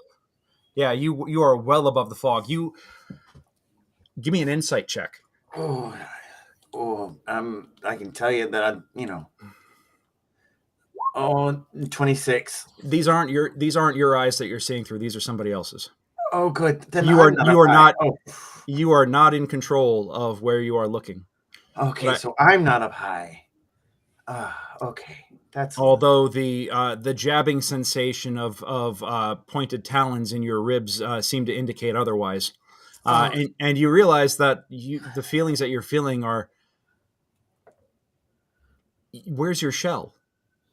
You feel like this is going right through your shell, but yeah, you are sensing the experience of someone who lives without a shell, and you look it's through. horrible. This is terrifying. They turn from the ground to what looks to be a series of treetops off in the distance, and at the top of the biggest one, you can spot a nest, and that seems to be where they're headed. Give me one more wisdom save. Okay. 17. Okay. Yeah. You can sense that you feel their eyes go wide, and with that sudden jolt of fear going through them, you snap back up into consciousness in your own body, and with your save of 17, you again avoid any sort of psychic backlash. Oh God, I'm on the ground.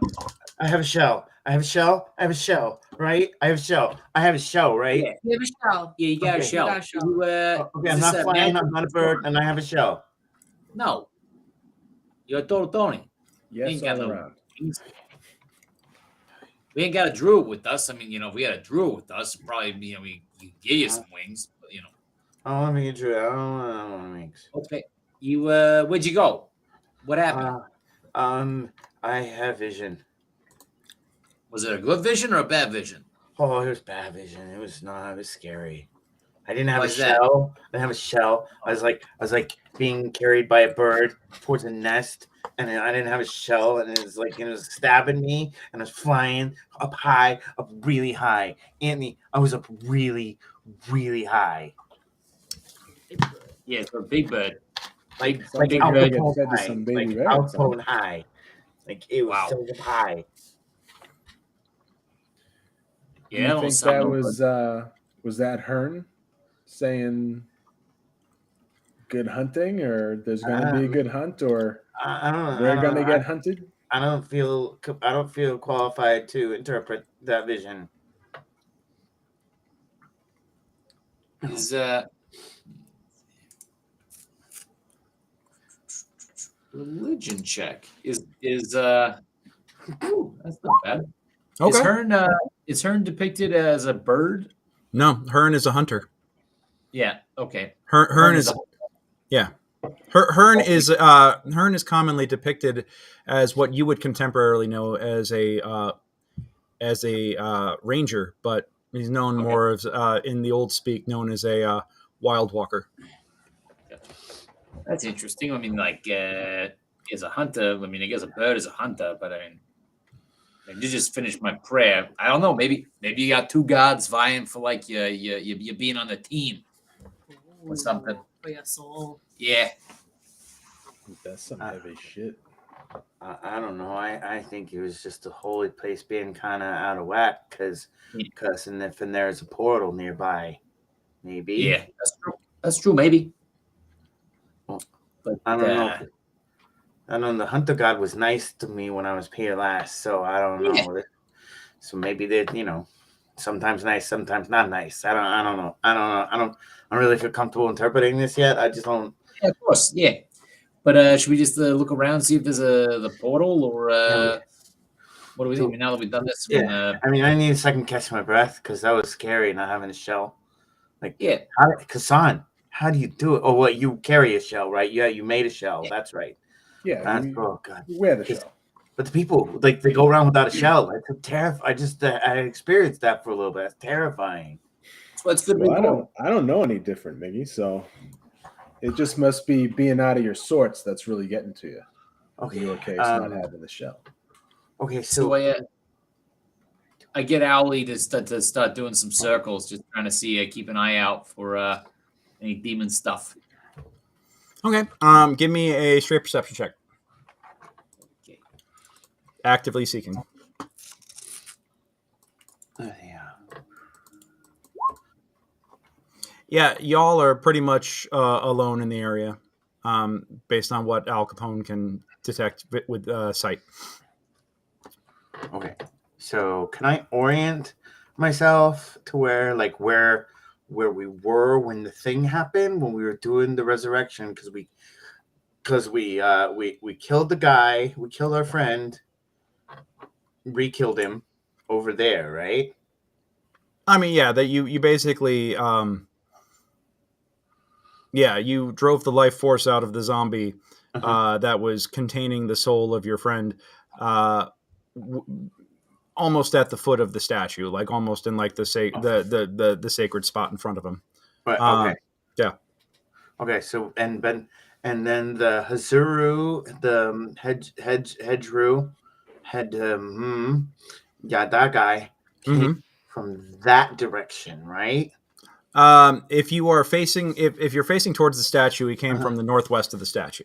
All right, so we should, I don't know, and Annie, fix my logic if I'm wrong here. We should probably walk in that direction first. The direction that the stuff came from? Yeah. Yeah. Sounds right. Okay. All right. I'm feeling smart. Figuring it out. Okay. So you start heading off in that direction. Oh, I tell everyone, hey, I think we should go check this way for the demon portal spawn thing, because this is the way they came from. All right. Give me a round of investigation checks. Oh, I'm not good at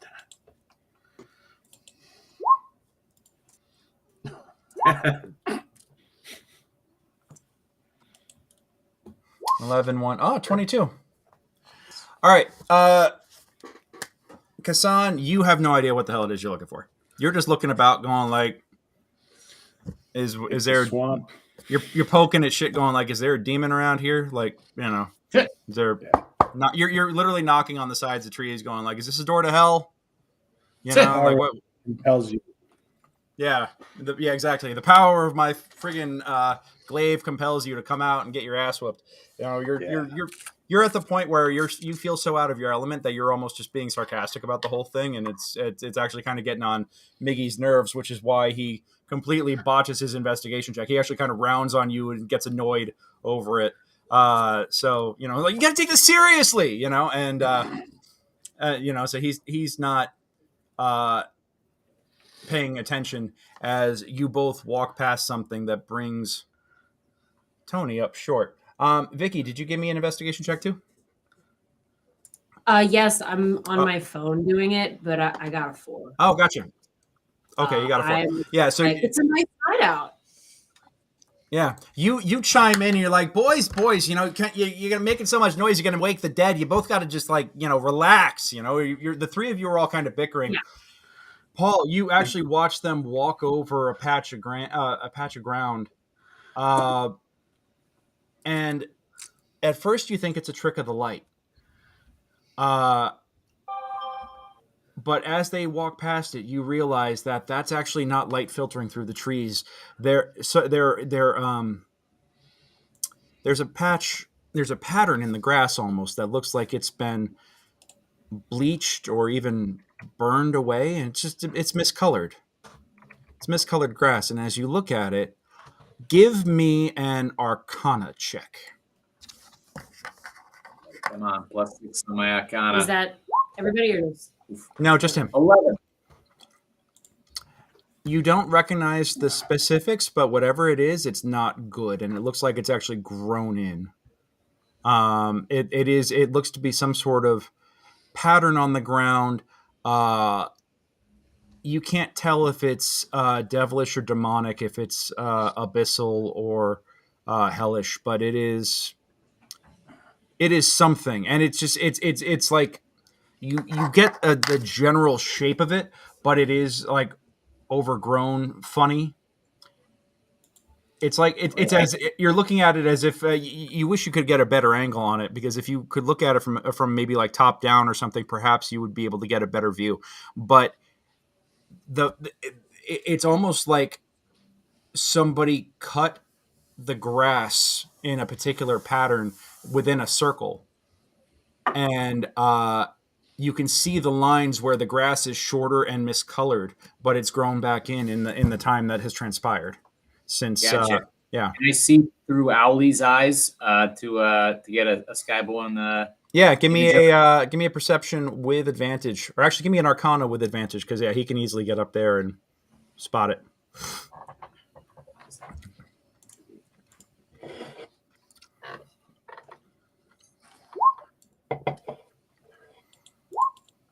Okay, with a 17, yeah, that's a gate rune.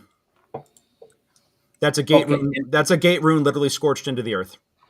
And it's an evil one, right? Yeah, you actually, it is one that goes to one of the layers of the abyss. Gotcha. So I relay that to the team. This is the asshole's doorway. This is the look at this right here. Somebody did this. Oh, Somebody. What is it? It's like a gateway to one of the abyssal realms. It's somebody put this here. oh, here. Then you should back up real quick. Yeah. Yeah, I sacred flame the fuck out of it. All right. Over and over and over again. You cast the prayer. You mutter the prayer for sacred flame and point, and nothing happens. Oh wow. Oh.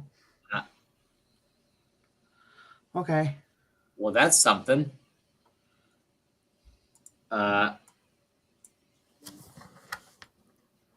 Is that would I know?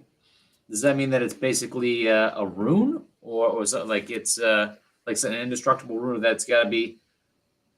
Would I know at all how to? He means Give me nothing. a religion check. No, he meant that nothing happened when I went to do the. Yeah.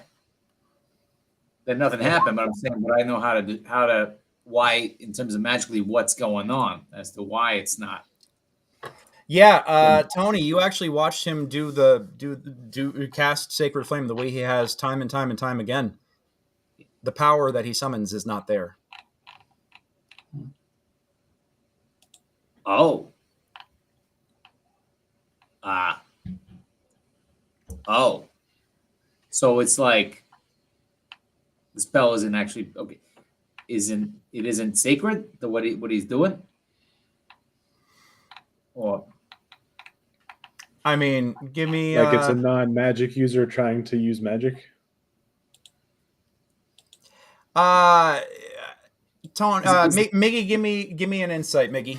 Well, I don't need the insight roll, but I know it's happened. Yeah. You feel like that you've been cut off from your source, from the source of your magical powers, from your ability to channel divine power. Because the ability to use a god's gifts, what's expected in return is devotion.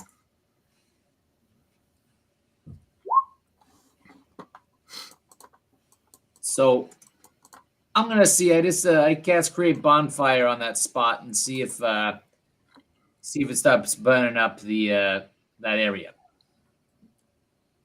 Yeah, the grass burns away. All of it. And does it appear so the whole mark, does it appear to be destroyed? The little gateway? No, you actually notice that the pattern is burnt into the dirt as well. Gotcha. So I'm going to stop my bonfire, and I'm going to try and with my crowbar, I'm going to see if I can mess up the earth to like break the rune, as it were. The more layers that you peel back, the more that discoloration is just there. Okay. All right. I make a sketch of it, and I say this is definitely something that we got to figure out and let people know about. This ain't good. If you have any of the holy water left, it probably would do the trick. Let's see. Do I? I don't know if I had you make me more holy water a while back. I think Frankie had the other one. Let's see here.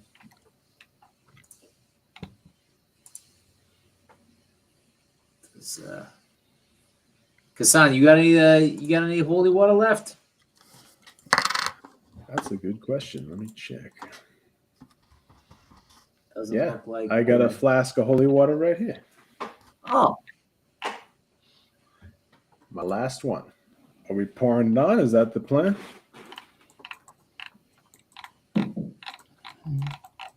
I mean, we could try. What do you think, Miggy? I've never tried to break one of these things. I mean, it seems worth a shot, right? I mean, I would use some kind of radiant energy, either dispelling magic-y thing. But yeah, that's what I would do to try and burn it away. Yeah, let's try a little bit. Give me a round of it, Tony. As you are interacting with this, and you've done the digging and everything else, give me a Arcana or Religion, whichever is appropriate, or Insight. That works too. Whichever is the best for you. Okay, Arcana. You with a 22, it occurs to you that what you are seeing here, this isn't behaving the way that anything that is currently enchanted and active would. This is more like a scar. Okay. So as far as I can tell, it's not active. So there's nothing. It's just like, okay, as you say, it's a wound there. It's not. It's less an active gateway versus the aftermath. Yeah, right? Exactly. Yeah. Does anybody here have detect magic?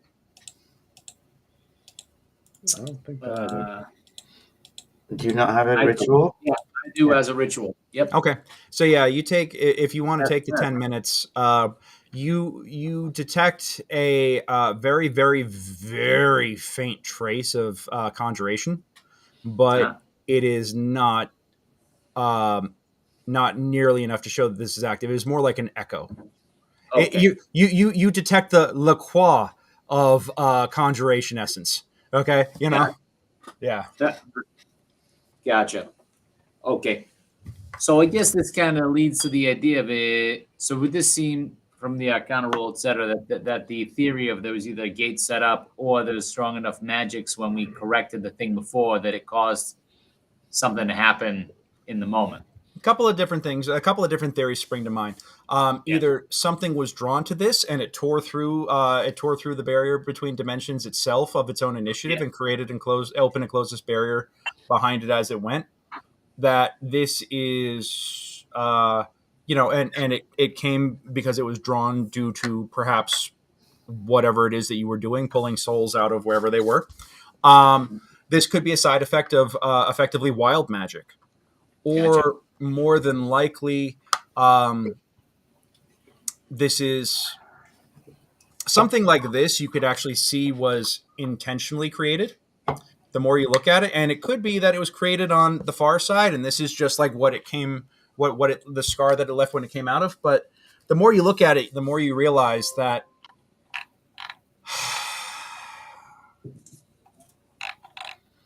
number one, with an Arcana of 22, I'm going to give this to you. Number one, you think about it, you look at it, you're meditating upon this, and this is something that was carved from this side. Number two, while the magic of it is not active right now, or while the magic charge that it had has dissipated, nothing is stopping it from recharging and opening again. And as you have figured out, you don't have the capability of desecrating it right now. Gotcha. All right. All good things. We confer with the team on these things and say probably it's feeling kind of weird. Maybe we should try and find that hunting party because like everything seems to be stacking up. Like there's a lot of bad stuff going around. I don't know what you all think.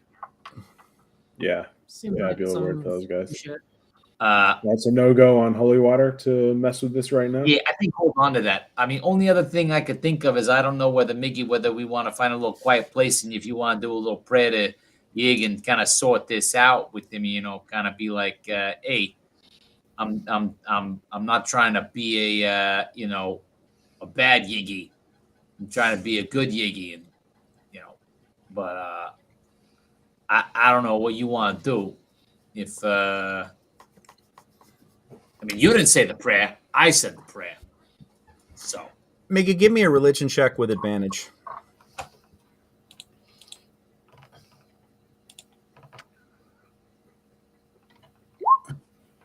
All right, even with a 12, Enough time passed for them to get back and talk to Brother Othar, and then all of a sudden, even though I had challenged their doctrines before, Yig had never taken away my powers. I'm feeling like Brother Othar has done something to me. okay.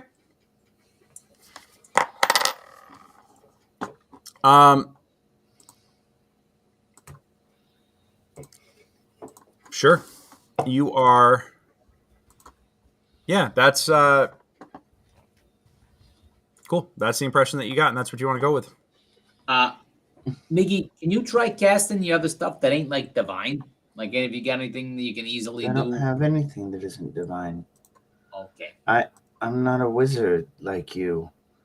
All I do is channel the power that divine gave me. Yeah. And now it's not there.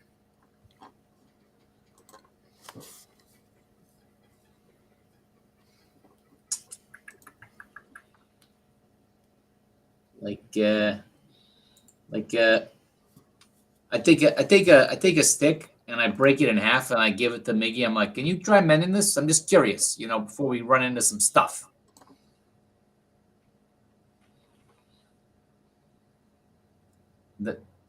Can you mend it? You grab the sticks and you try channeling the magics, and you can feel that there's a hesitation, that you can feel yourself reaching out for that power, and it's there,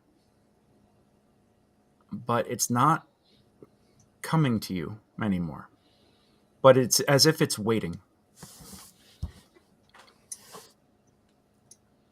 Interesting.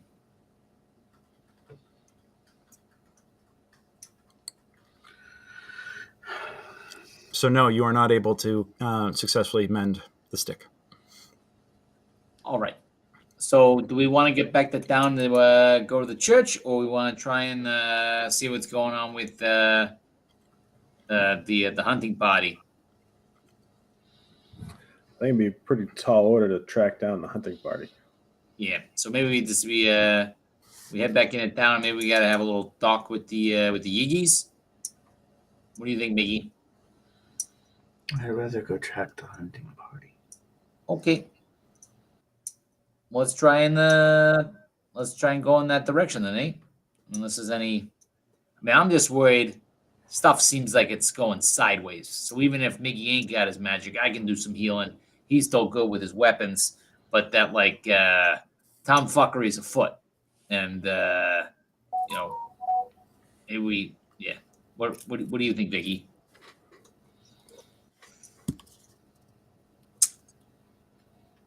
I'm just here to party. All right. If they're taking out a bunch of birds, there should at least be some signs, right? We might not see them, especially with Valoron in his fancy ghillie suit. But those two dwarven, the two humans with the dwarven marks, they didn't strike me as super stealthy. But who knows? Miggy, give me a wisdom save.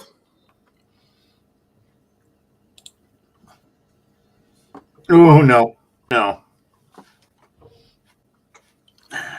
I was fun. I knew I was gonna fail one of those eventually. Give me a insight check with disadvantage.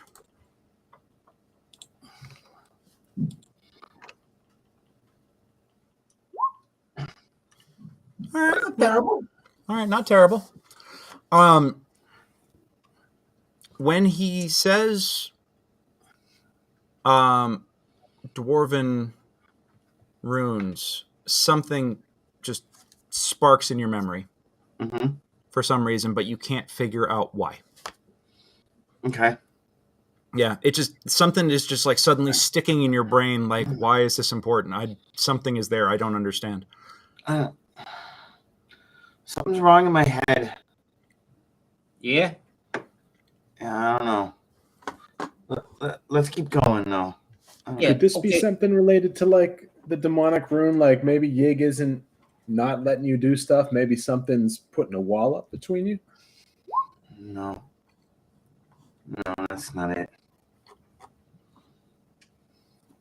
All right. Well, let's go try and find these. Let's go hunt the hunters, but like, to help them. Search Friendly for. hunting. Yeah. Let's go be hunter helpers. I guess we're four going on a hunt too. All right. Yeah. Give me what direction you guys want to head off in? In the direction of the hunters. Okay. So it's probably about like a little half past 12 at this point. You know that you walked about an hour west, so about 3 miles west. You know that they departed from the village, and you know that they headed in a generally northbound direction where the game birds are located, more in the foresty area rather than the swamp areas, because they're not hunting gator for this. They're hunting fowl. Yeah. So you give me a round of survival checks. Miggy got a 16, 18, 17. 17. All right.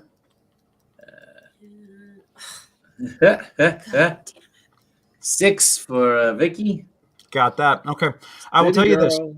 You are a ways away from where they began, and all you know is the general direction that they headed in. The DC on this was insanely high. So you realize pretty quickly as you head off that it would be easier if you left from the direction that they left in, as opposed to head from an hour east or an hour west and heading north. You don't have a frame of reference where you are currently to where they could have wound up. Gotcha. So at least if you pick up their path from the village, maybe maybe they'll have tracks, maybe they, whatever. But right now you don't have a method of following them. Okey doke. Yeah. So in that case, that leads you to believe that the best way to start tracking them would be from where they departed.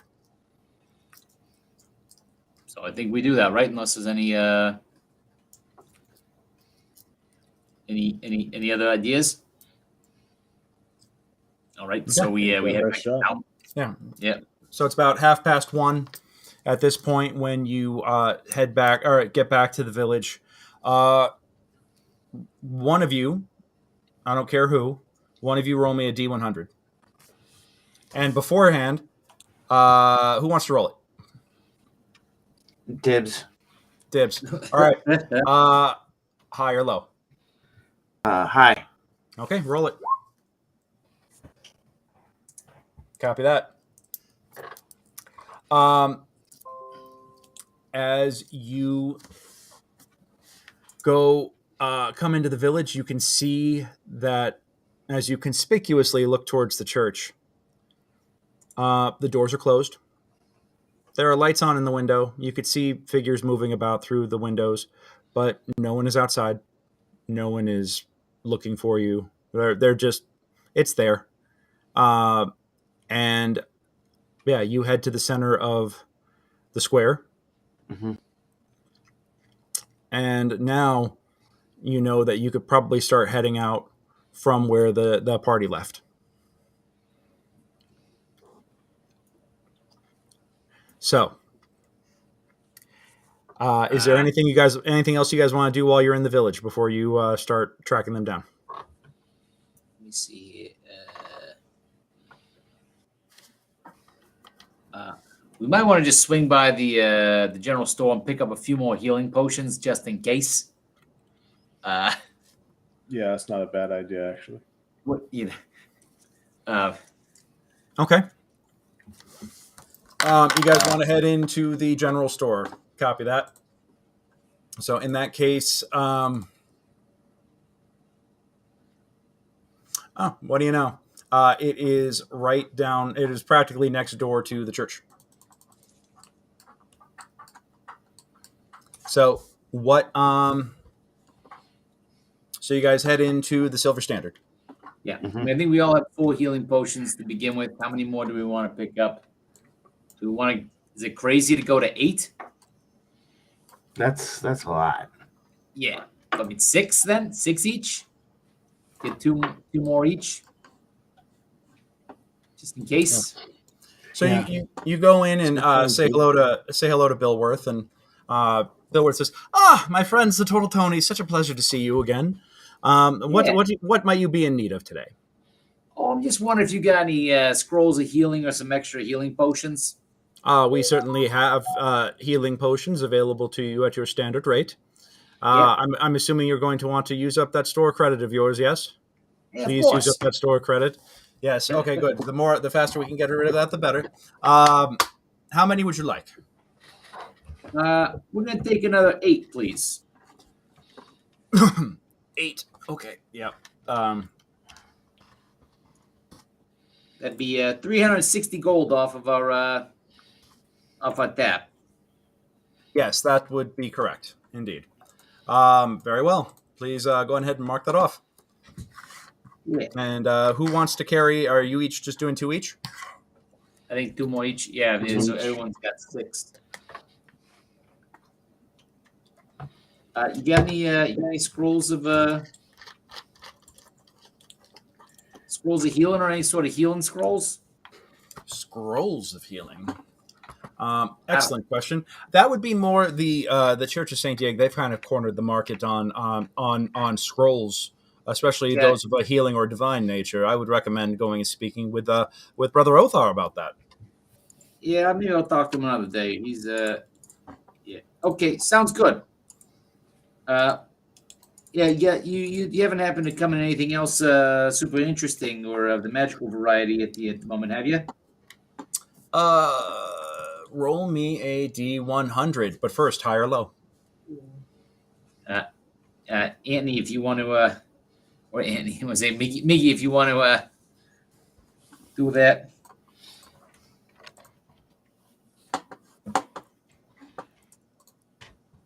High or low, though? Low. Low. Got it. All right. Hey, there you go. Let me see.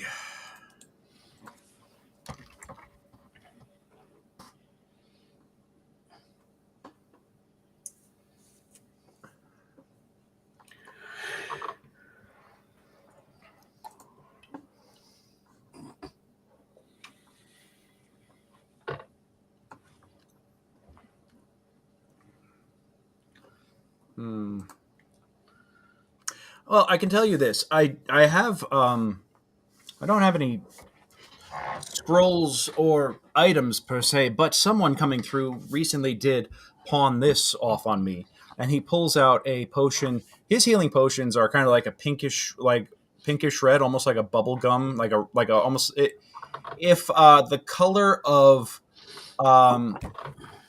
cinnamon bubble gum was distilled into a liquid, that's what color the healing potions would be, and they kind of taste cinnamony as well. But this is like an angry red. This is I'm not quite sure what it is, but it looks magical and it looks rather intriguing. It's the red of a goth girl's lips in her dreams. That's how red it is. I mean, sure, we can go with that. And give me an Arcana check. You recognize this, Miggy? What? No. Tony, you pull the stopper off and kind of sniff it, and for whatever reason, it smells like feet. It almost smells like foot fungus for some way. And as you inhale it, it also has a scent that just triggers the emotion of anger. You know, it's an angry red, and it has like a very little bit of like a moldy kind of smell to it, but also like sweat and body odor almost. Smells like Frankie. Yeah, kind of. Well, I don't know what this is, but I think we're been at daylight. Unless anybody has an opinion, I think we come back and take a look at this another time and try and track down the hunters. What do you guys think? I think that's a good idea, Tony. Yeah. Let's go. Yeah. All right. Thank you so much. We will we'll come back and take a look at that. Alrighty. Thank you. Well, yes. Thank you. Always a pleasure. Yeah, absolutely. Be well. You as well. So as you are departing now, it's close to 2 p.m. The sun does come down a little earlier at this hour, and as you are heading out of the Silver Standard, you notice, of all people, Alice Blackfell standing on the front porch of the early grave. This is the worm tongue to to the to Krothos Ironguard's king of Rohan. Oh, it's the sleazy guy you shouldn't trust. Yeah. Hi, sleazy guy you shouldn't trust. He just kind of looks at you with a bit of a glare, like, really? You really just going to say that out loud? Okay.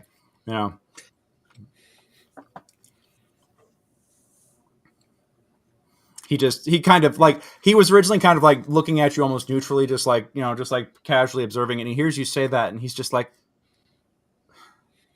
yeah. And now what do you? We just keep on walking. Yeah, you guys keep on walking. All right. So, sorry, did I just destroy that dialogue tree option there? Kinda, yeah. That was. I mean, it's not the first time I've called him that. It's okay. I think it's the first time you've done it in earshot. Yeah. It's okay. Yeah. Go on ahead, and if you want to try and start tracking that party, go on ahead and give me a round of survival checks. All right.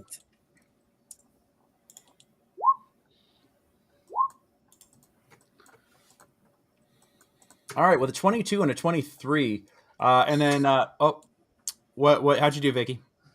Not great. Well, never using my phone to roll again.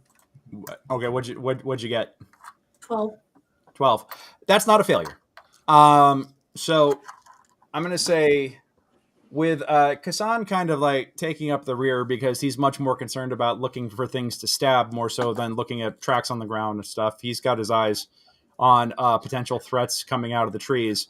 The rest of you start following, and while Valeron steps incredibly lightly, thankfully those two dwarven fellows, or the humans that live with the dwarves, left rather distinct footfalls, very heavy steps, and you are able to generally track their path northbound. You walk for an hour, 2 hours. The sun's starting to get real low.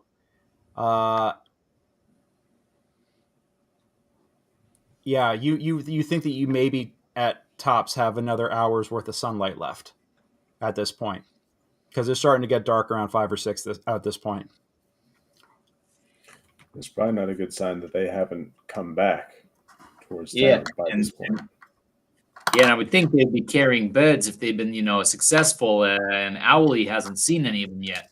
Give me, actually, the funny thing is, as you say that, you did notice certain points where, in following these steps, You did see telltale signs of confirmed kills where you follow the footsteps, they would stop, and then they would kind of go off into the brush, and you would find like feathers discarded or traces of blood. Not non-humanoid blood, the darker, richer, more avian blood. So it looks like they had a couple of successful kills. And you also see at one point a telltale arrow sticking out of the tree, having missed its target entirely. They went this way.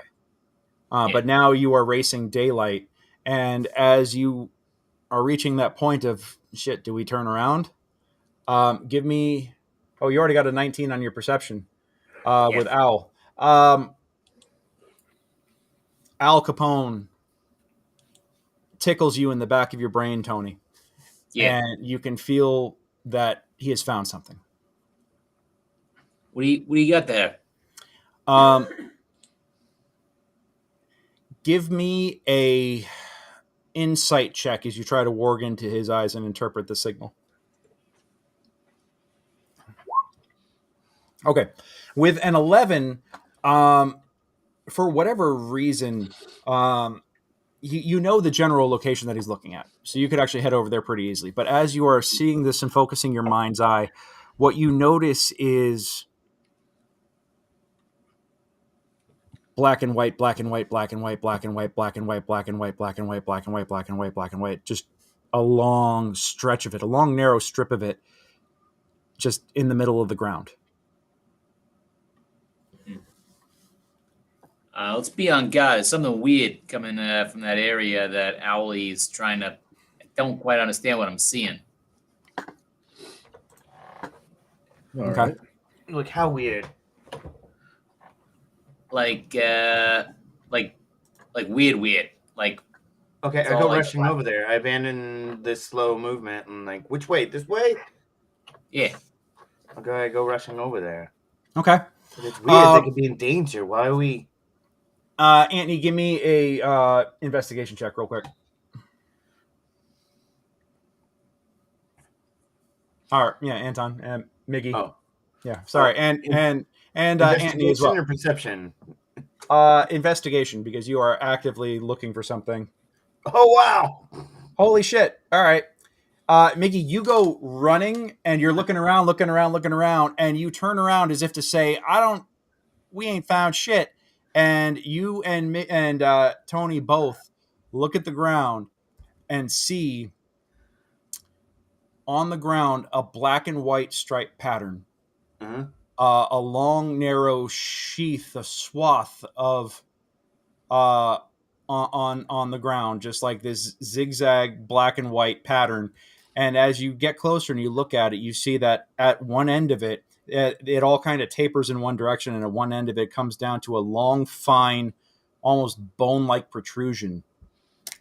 And you realize that you're looking down at a 6-foot-long feather.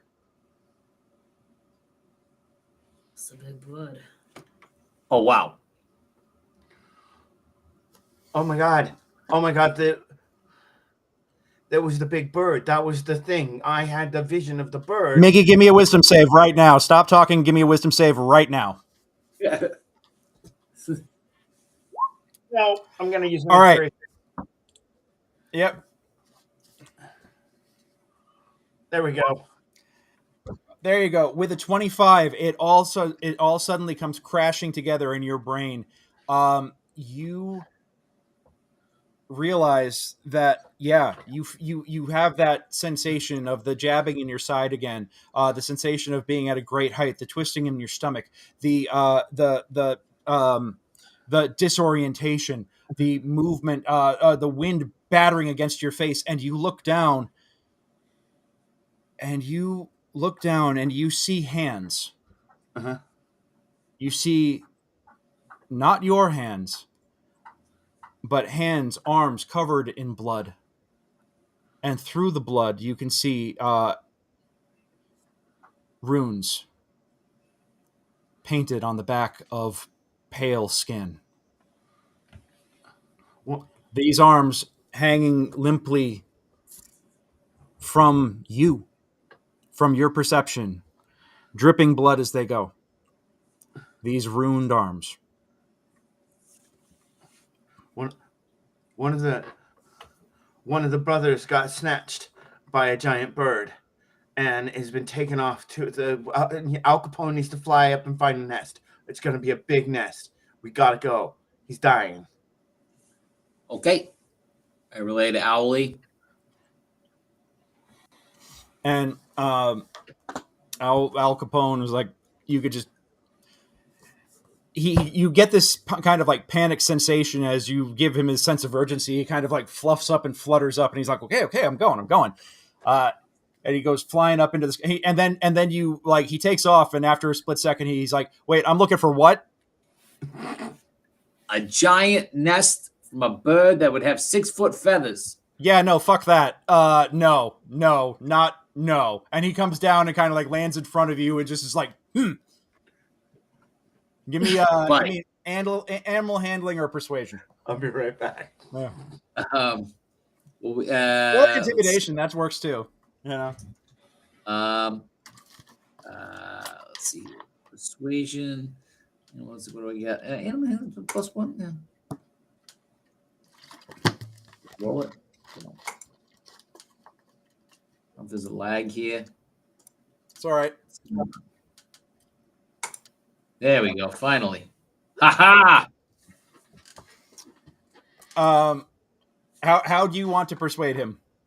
I say, Owly, you know that you're the best. You don't get intimidated by nothing. You were a feathered turtle, Tony, and there ain't nothing we don't do for family or people who might become family. This ain't nothing but another day in the week for you. We got your back. You got this. A rousing speech. And he kind of like cocks his head for a second, thinks about it, and is like, okay, for the family. And he takes off. Yeah. He takes off up, and he's like, I've never flown so high before. This is I'm used to flying amongst the trees. Oh, this is weird. Oh, okay. He's climbing higher and higher, and he's like, wow, this mist just keeps going up. You're getting this sit rep, and he's still going. And he's like, oh, okay, it's getting windy up here. I'm getting a little nervous. Like this is okay. I can hold together. I'm a turtle Tony. I can hold together. I'm a and you feel him get like knocked off course, and it's such a powerful sensation as he's buffered with a gust of wind that you actually kind of get staggered on your feet there for a moment, Tony, as you're warging through him. Finally, he's like, I'm gonna do it, and he breaks through the clouds. And he looks about, and he's like, I've never seen skies so blue. Wow. And you look off, and you can actually see purple, blue, lighter blue, and pink, and red, and orange. And you can actually see like a glorious sunset. And you perceive this through him, and you realize that having been from this region, having constantly been encased in this unnatural mist, you've never witnessed this. This is glorious. This is moving. And he's kind of focused on looking at the sun for a moment, but then a flicker of movement off in the distance. And it's so shocking that he didn't notice this before, because looking at it is obvious. But the beauty of the sunset was almost just completely distracting. He spots a nest a few miles off, further north. A tree, 3 trees poking out of the tops of the clouds, and a nest, and inside that nest, a great bird that, seeing something move, launches from its resting place into the air and starts moving towards him. And as it's far off, it's big. And as it gets closer and closer, it's only getting Well, bigger and bigger. On down, hit And back down. yep.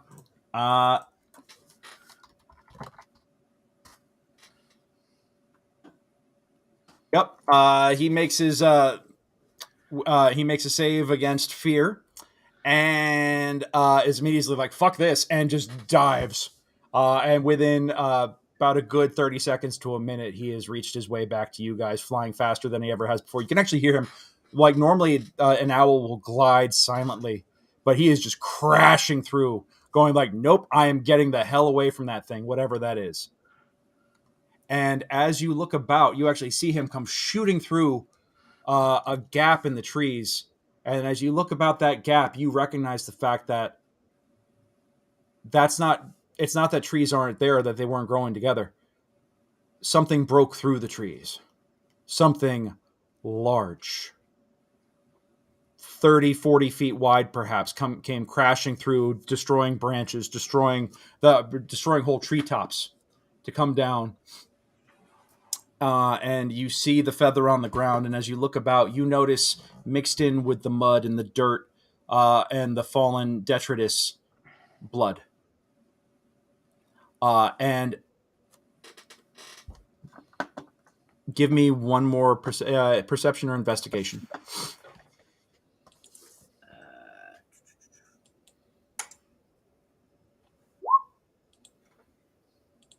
Miggy, you got it with the 26. The DC was 25. On the ground, not too far off, you recognize a pattern of brush. And as you walk towards it, you kick it over.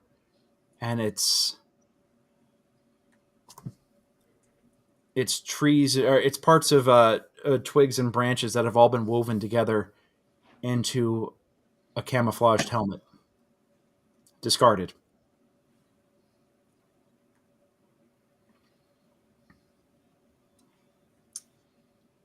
Well, let's pick that up. We got to, relay what's going on with Aldi. We probably need to. If it's going to come down, we might be in a fight in a matter of moments.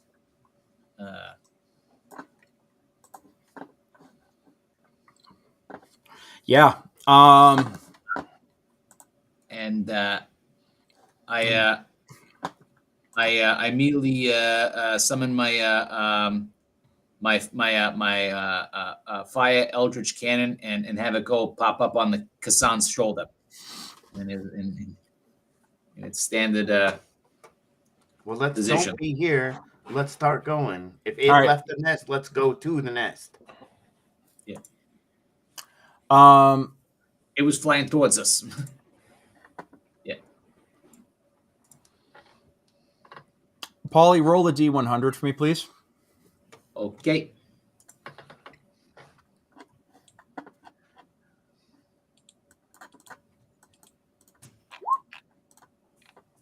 Okay. And do you want high or low? Hi. Okay.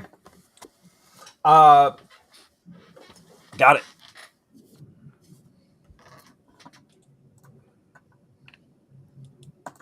All right. You guys take a couple moments. You prepare yourselves. You could feel the tension in the air, and give me a round of perception checks real quick.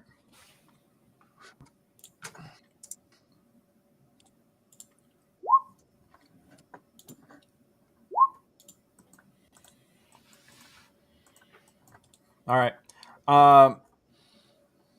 Kassan and Miggy, you both don't see anything, but you almost swear that you could hear something flapping above you, way up.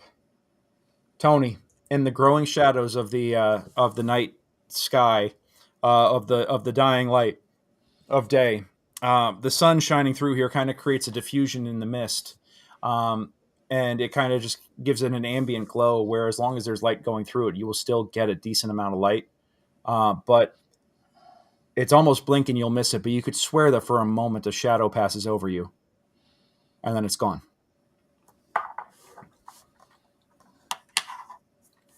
Okay. Yep. I think it's here. All right, what do you do? I think we try to stealth away, but we're so bad at stealth.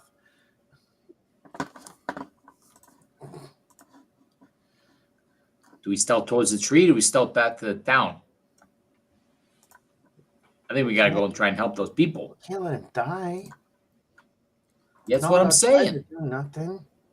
Of course, we're talking. Exactly. This is why we're so bad at stealth, because we can't stop talking.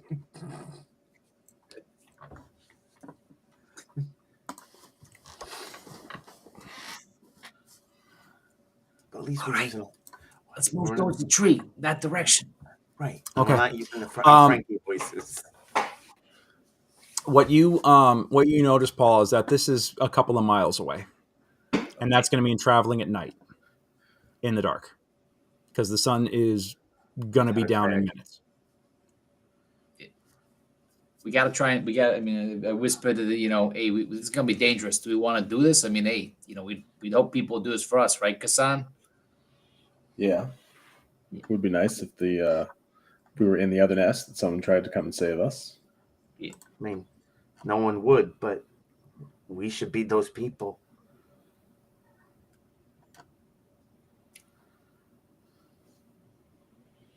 Let's see what we can do. All right. Give me a round of stealth checks first off.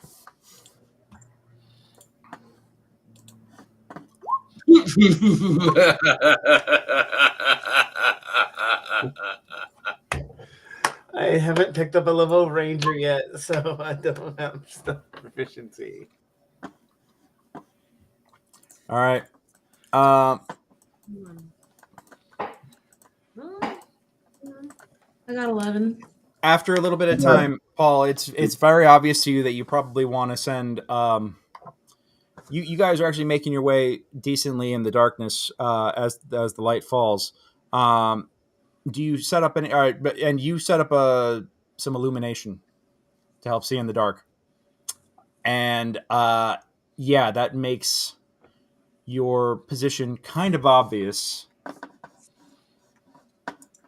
So that's going to force a random encounter check. Okay, we're going to take a 2-minute break here real quick, guys. I'll be right back. Random encounter. I'll leave you guys on, or you could walk away for a minute. You could all walk away if you want. Grab a drink real quick, and I'll hopefully be ready the moment you get back. Gotcha.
All right. I will say this. The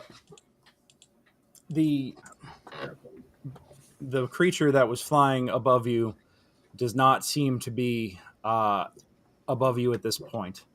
You think that you've managed to get away from that. But you're in your path as you travel. You've traveled about an hour now into the darkness. Give me a round of perception checks real quick.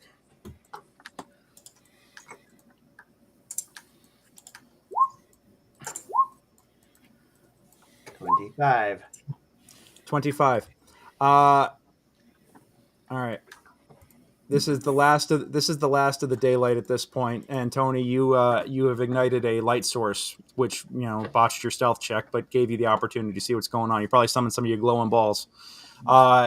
Miggy, you notice in the light of Tony's glorious glowing balls, which should be the name of the spell now, what looks to be the shadows of something on a. You recognize that in cutting through the middle of the forest is a dirt road, and off to the side of it, overturned, you actually see what looks to be a wagon wheel. And then you recognize the fact that it's actually attached to an axle, which is attached to the bottom of a cart, which is upturned and turned over completely, off, just flipped over on the side of the road. The whatever was driving it and whoever was driving it, there don't seem to be any occupants about. Do you approach? I do. I'm going to try and stealthily approach. I'm pulling out my darts and ready to throw. Okay, give me a investigation check, please. Investigation. Nope. Okay. You get close to it, and you see that it is obviously turned over. You see that, like I said, there's no occupants around it, and it looks to be pretty busted up and broken. The top of it, where it landed on the ground. But yeah, with an 8, you can't tell. Like, you can't really read the destruction for what it is, and you can't tell if it's just lack of light or just the situation. It's difficult to interpret, but yeah, it's an abandoned, overturned cart. Does it work?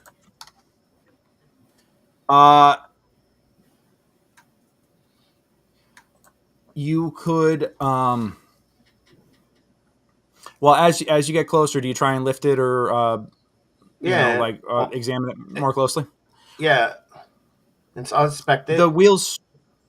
Okay, yeah. So as you inspect it, still with the 8 on the investigation, but I'm going to give you some more details because this is more of a time-based thing at this point. The more you investigate, the more you realize that one of the axles is broken, one of the wheels is completely busted, and as you kind of like look at what would be the top of the cart if it were standing upright, you see parts of it like the sides are shattered, but other parts of it look like they've been ripped apart by giant claws or talons. And like there's a whole chunk of the cart missing, like it was grabbed onto and crushed with a sharp point. Is there evidence of bird kills?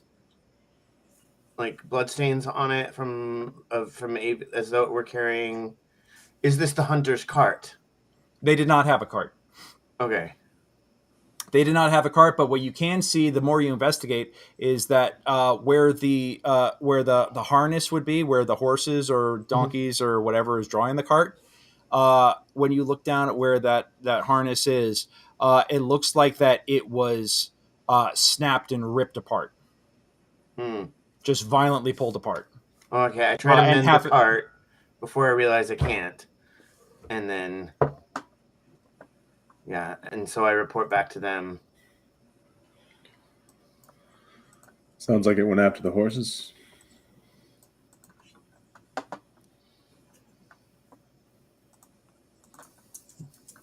This big bird. Big bird. Yeah.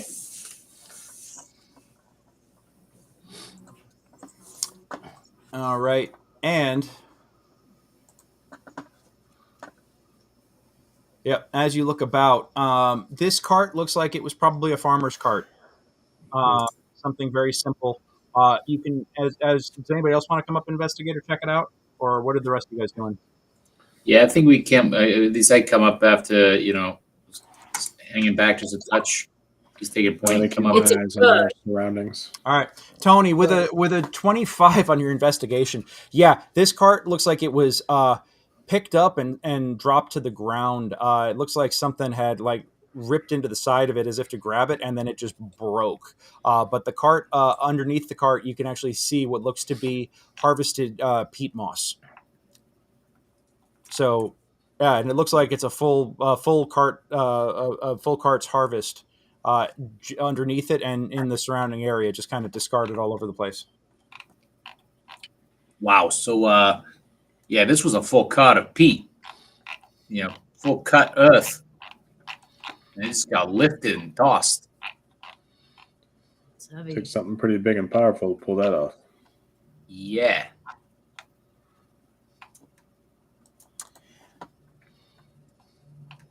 All right, and yep. So as you guys are investigating that, give me a round of perception checks.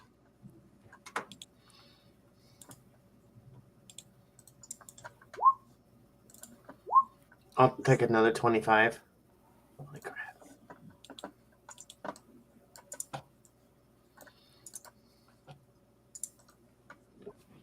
Okay. And get rid of that, and get rid of that, and there.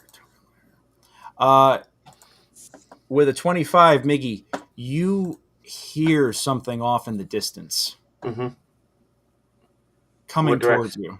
Off in the west, western. Something heading our way from the west.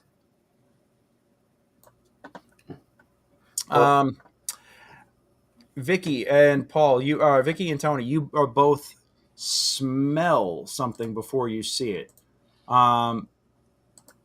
You smell mold.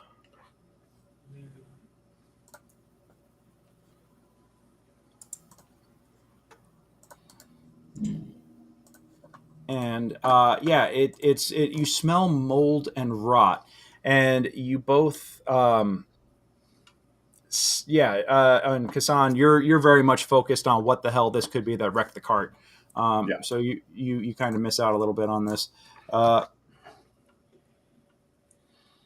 in the darkness, Miggy, you do see at first something big, like probably 9 or 10 feet tall, some sort of long, lithe figure shambling towards you in the darkness. And you can almost hear like a little bit of a grunt or a groan carrying in the wind. All right, I huck my dart at it. All right, give me a ranged attack roll.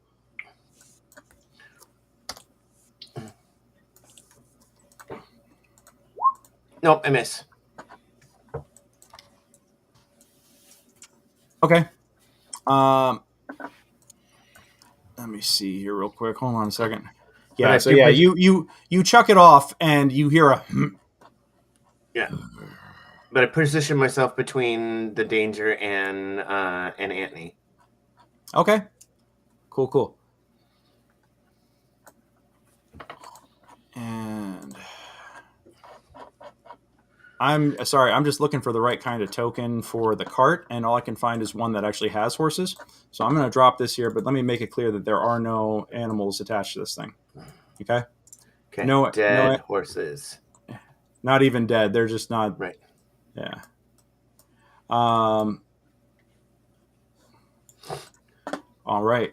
And with that, let's go ahead and drop you all right here. And Don't forget your 11 temporary HPs. yeah, those guys are not there. And yeah, it is dark. It is misty. And whatever you're hearing is coming off from this direction. So yeah, you chuck your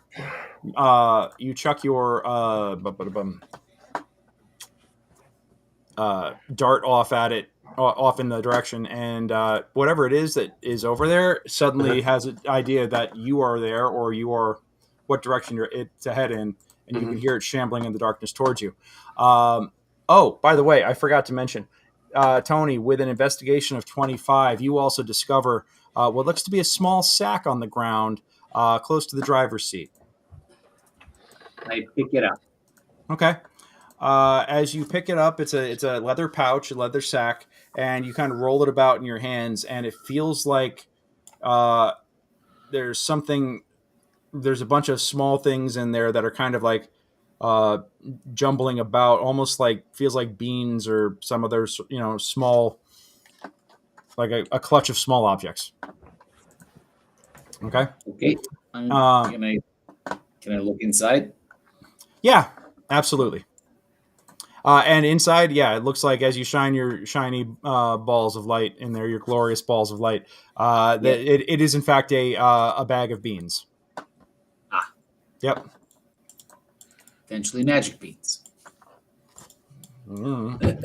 You haven't had a chance to look yet, so you have no idea. But go on ahead and everyone roll initiative.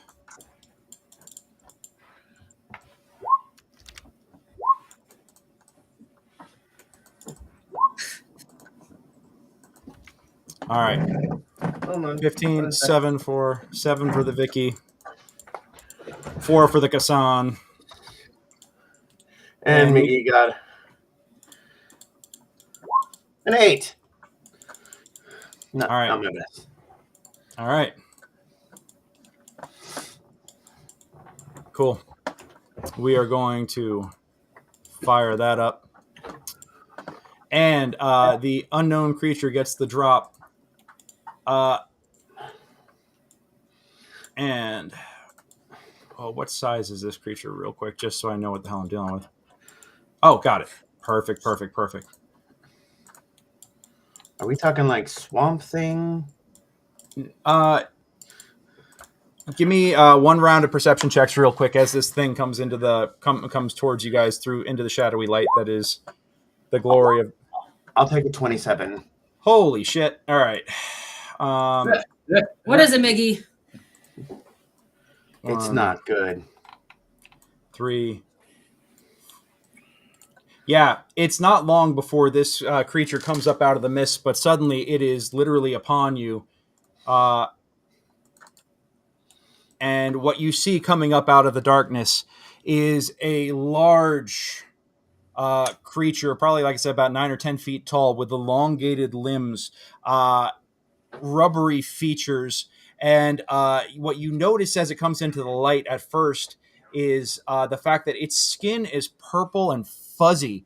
And as you look at it, you realize that it's as if mold had covered a statue, like purple molded spores had covered some sort of humanoid figure and covered it from head to toe.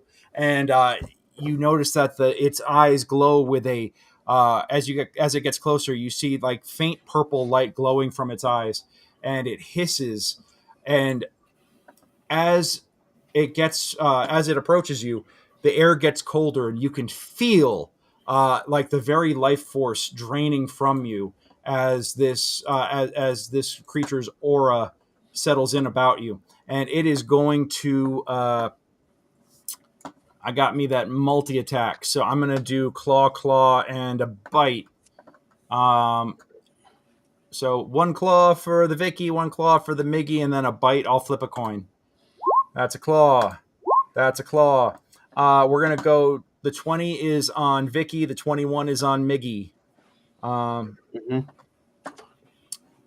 right, so Vicky, what's your AC? My AC is 17. 17. All right, so that's going to hit. So you're going to take 12 slashing and 9 necrotic. And then Miggy, what's your AC? It's 19.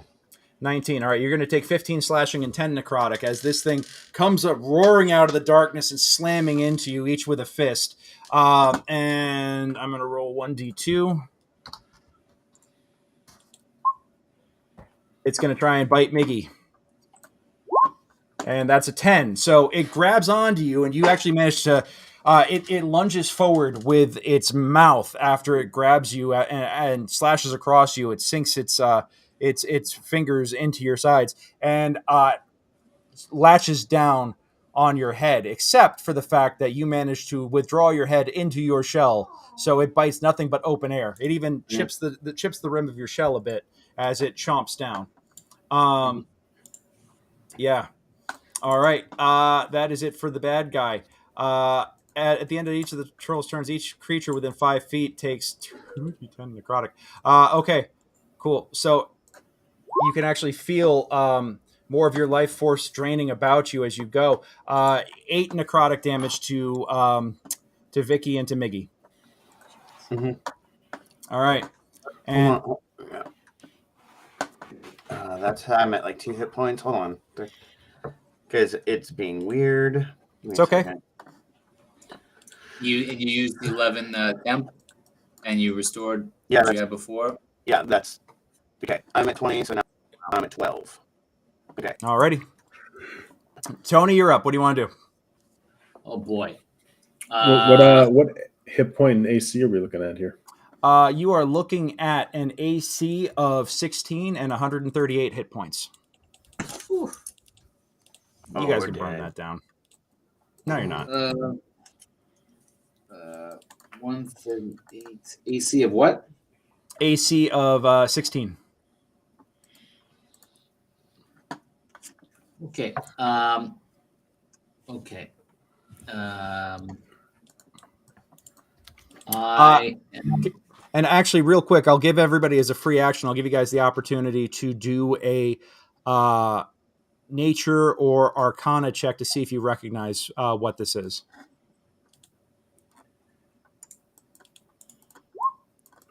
Oh. All right.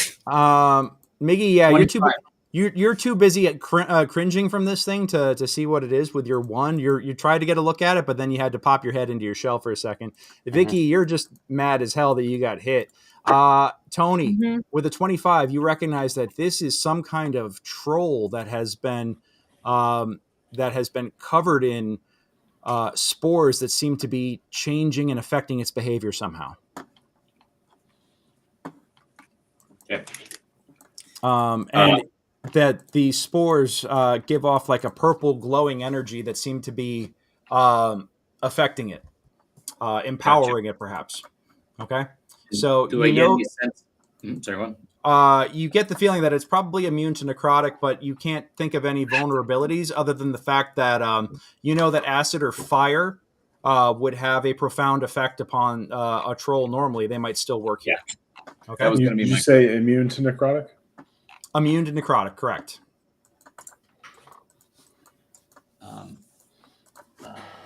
Doesn't heal it, but immune.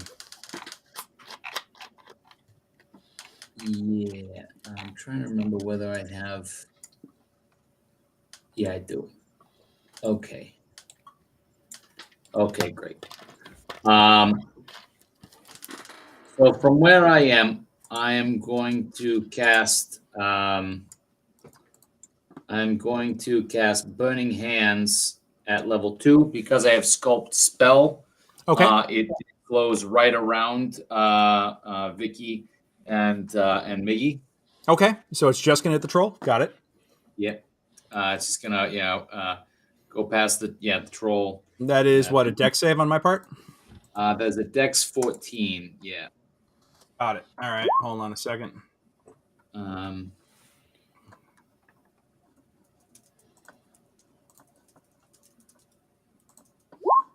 I fail. Okay. So it's going to take 13 fire. Yeah. When you cast the burning hands, you Kamehameha wave this your fire around your allies and through it, and you can actually see that the fire burns the spores away on its limbs, and you can actually see the spores almost recede and retreat from it as if trying to get away before getting burned up.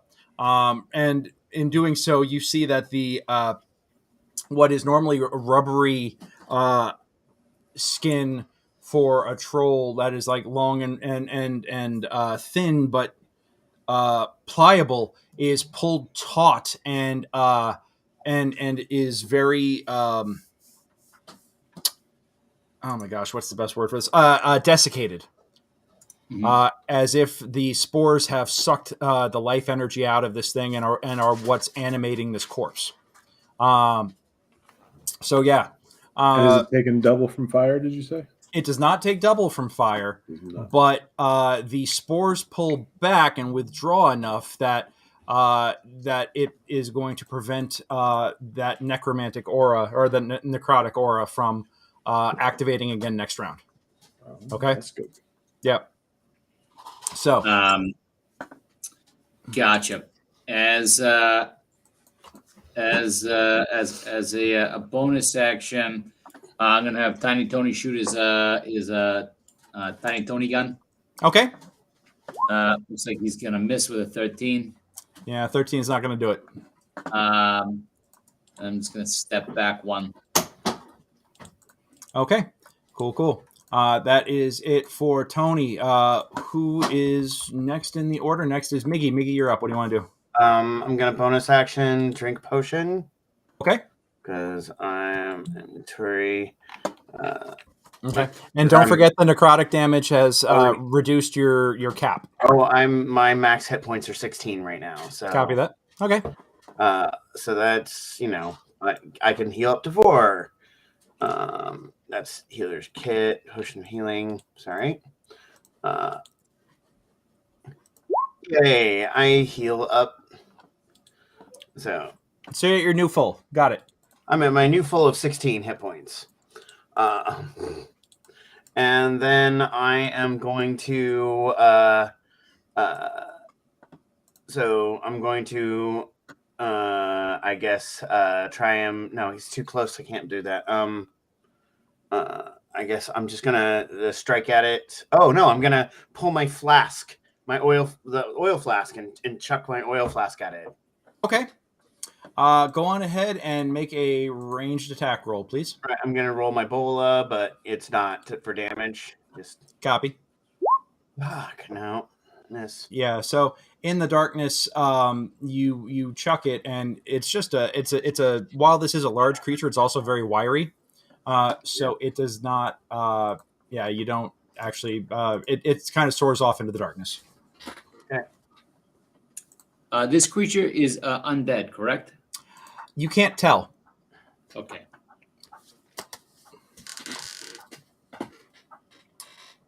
And one flask of oil thrown. Give me an Arcana check as you're looking at it, real quick, or religion. I think my initial Arcana check was 25. Okay. You know what? I'm gonna say that. Yeah, sure. This does appear to be like. It's not so much that it is undead as much as the spores are animating the corpse. I'm thinking more because of protection of good and evil in terms of aberrations, celestials, elementals, fae, fiends, and undead. I'm just in that, yeah. So would it? Doesn't hurt to try.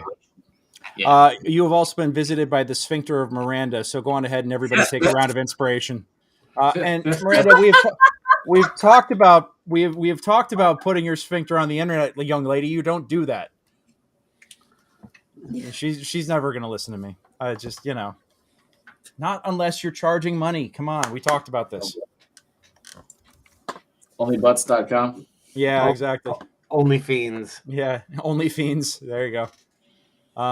Only felines. Yeah. So everybody gets inspiration for the visit from the cat. She wants in on the game real bad. Okay. So, yeah, Tony, does that affect anything else you want to do? No, just curious for the moment. Miggy, you take your potion. Was there anything else you're going to do? That's your bonus action. I threw the thing. Oh, that's right. You threw the thing. Okay. Did you want to move? I can't. He'll drop me with attack of opportunity. I mean that possibly, yeah. Okay. Cool. Good trick question. Alrighty.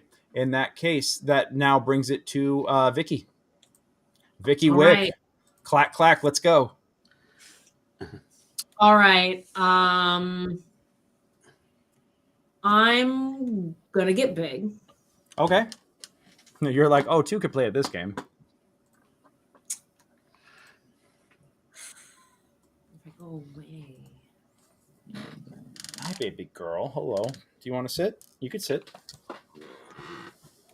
Okay. Yeah, apparently I now have an assistant dungeon master. I don't think you have any. You don't have any disadvantage because you're a sharpshooter, though, right?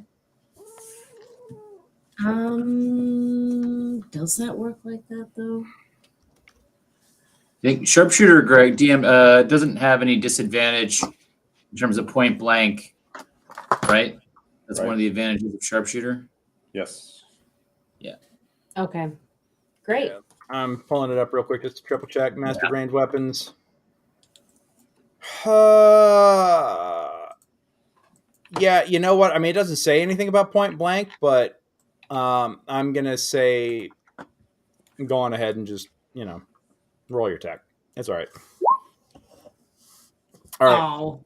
Oh. It sees you enlarge and aim at it, and it knocks your it knocks the end of your crossbow out of its way as you pull the trigger on it. I'm gonna use my inspiration and see. All right, go for it. Woohoo! That'll hit. 23. Okay, that'll do it. Yeah, so it actually reaches out to try and smack the crossbow out of the way, and you wind up shooting directly through its hand. Is there anything that happens in addition to that 14 piercing? What else happens? I'm gonna implement my fiery shackles, please. Fiery shackles. All right. With my fire rune. And did you want to take a attack penalty to add damage or no? Also, your giant damage. And your giant damage. Were you doing? Is that asking if you were doing the -5 for +10? Oh, -5 for +10. Yes, please. Since it's 16 to hit, right? Yeah, it's a 16 to hit. So. Yes. All right, so that would be 30 points of damage. Right. And then let me also do my giant smite as well. Okay. Take an extra 1d6. Fire rune. Okay. Good Lord. All right, so that's 35 points of damage in one shot, and you guys were worried. Oh and my God. the strength saving throw of DC 12. Yeah. Or be restrained for 1 minute. All right. Well, I made the save. That's a 17. So, yeah, it breaks out of the fiery shackles, but it does feel the lick of flame across its body, and it howls. And once again, that the spores recede a bit. I would like to silver. Was re-roll. Yeah. Yeah, I would like to silvery bobs it. And make it re-roll that save. All right. I mean, I got a +4 on my strength save. I know. 16. Still made it. Ah. All right. Who are you giving advantage to? I'm giving advantage to Kassan because he's about to be attacking. All right. Mr. Kassan, it is your turn. You feel inspired and advantageous. I do. What do you want I'm to going do? to move 25 feet. Whoops. Hold on. Going to move 25 feet up here. Okay. And my bonus action, I'm going to use my Hexblade's Curse on this thing, which is going to give me +3 to damage rolls. And I critical strike on a 19 or a 20. Copy that. Roll it. And I will attack.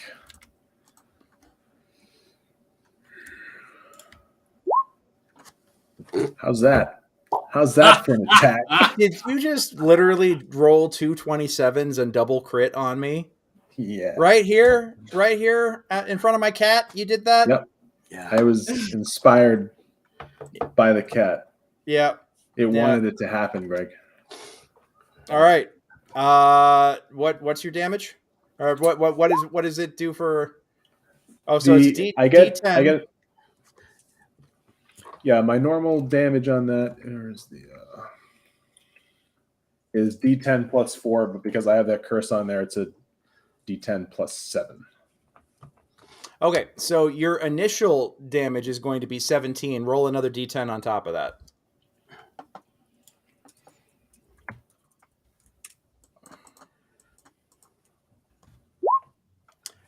So you're going to deal 20 points of damage to it. Got it. Okay. And then I will use the remaining 5 movement feet to move back 5 feet. copy that. All right. Bad guy's turn. The bad guy does not like getting hit like this. Bad guy does not like getting hit like this. So bad guy is going to, let me see. Who did more damage? 35 damage coming from Vicky Wick is enough to really keep its attention. So it's gonna now turn around and start wailing on Vicky. We're gonna do claw. All right, so the first one's a hit, the second one's a miss, and bite as well. Oh shit! Is it still doing necrotic damage with the spores retracted? Well, it's not the degeneration aura is suspended, but you guys are still getting. Oh, let me see, because I've basically reskinned another creature on the fly here. How much fire damage did it take last round? It Well, it took my fire and it took fire damage +6. also from 6 from Vicky, 13 from me. I think it was. All right, so 19. Okay, so here's what happens. Because there's a very specific thing that I was setting up with this, and this fits. The degeneration aura, the spore, it basically has an aura about it. Instead of regenerating like a standard troll, the spores that are all over it, the necrotic spores, the fire has burned them all away. So the aura does not work for this round.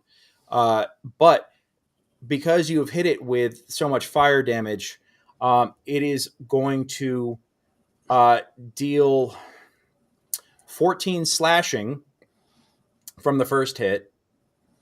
No, we're going to go with the 10 slashing because this is enough to drop you no matter what, pretty much. You're going to take 10 slashing and then 9 piercing, so that's 19 right out the gate. And this is not a new round. It's on Tony's action, so he doesn't get his reaction until it's his turn again. So, but I am going to say that because you dealt 19 fire, you're only going to take 6 necrotic on top of the 19, or on top of the 10 piercing and the 9 piercing and the 10 slashing. So it'll be a total of 25 damage. 6 of that is necrotic instead of 25 necrotic on top of 19 physical.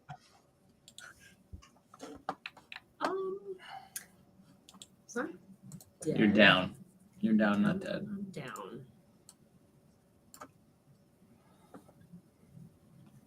Okay, so that means that you are unconscious, but your hit point cap does not drop to below 0. Yeah.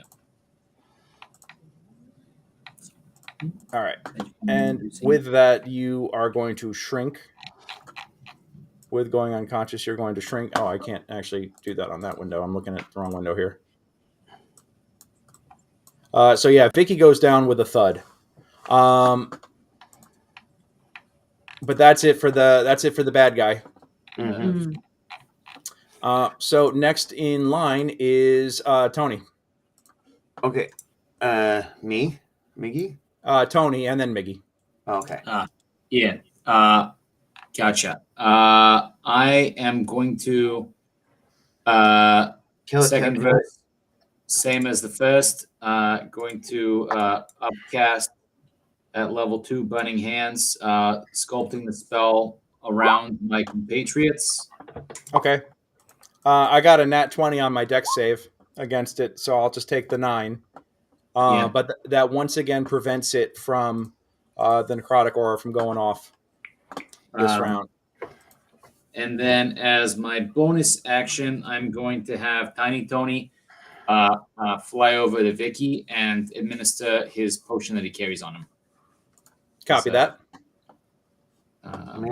Man. We needed your other cannon fire damage. Yeah. But we did not have that up at the start of the fight.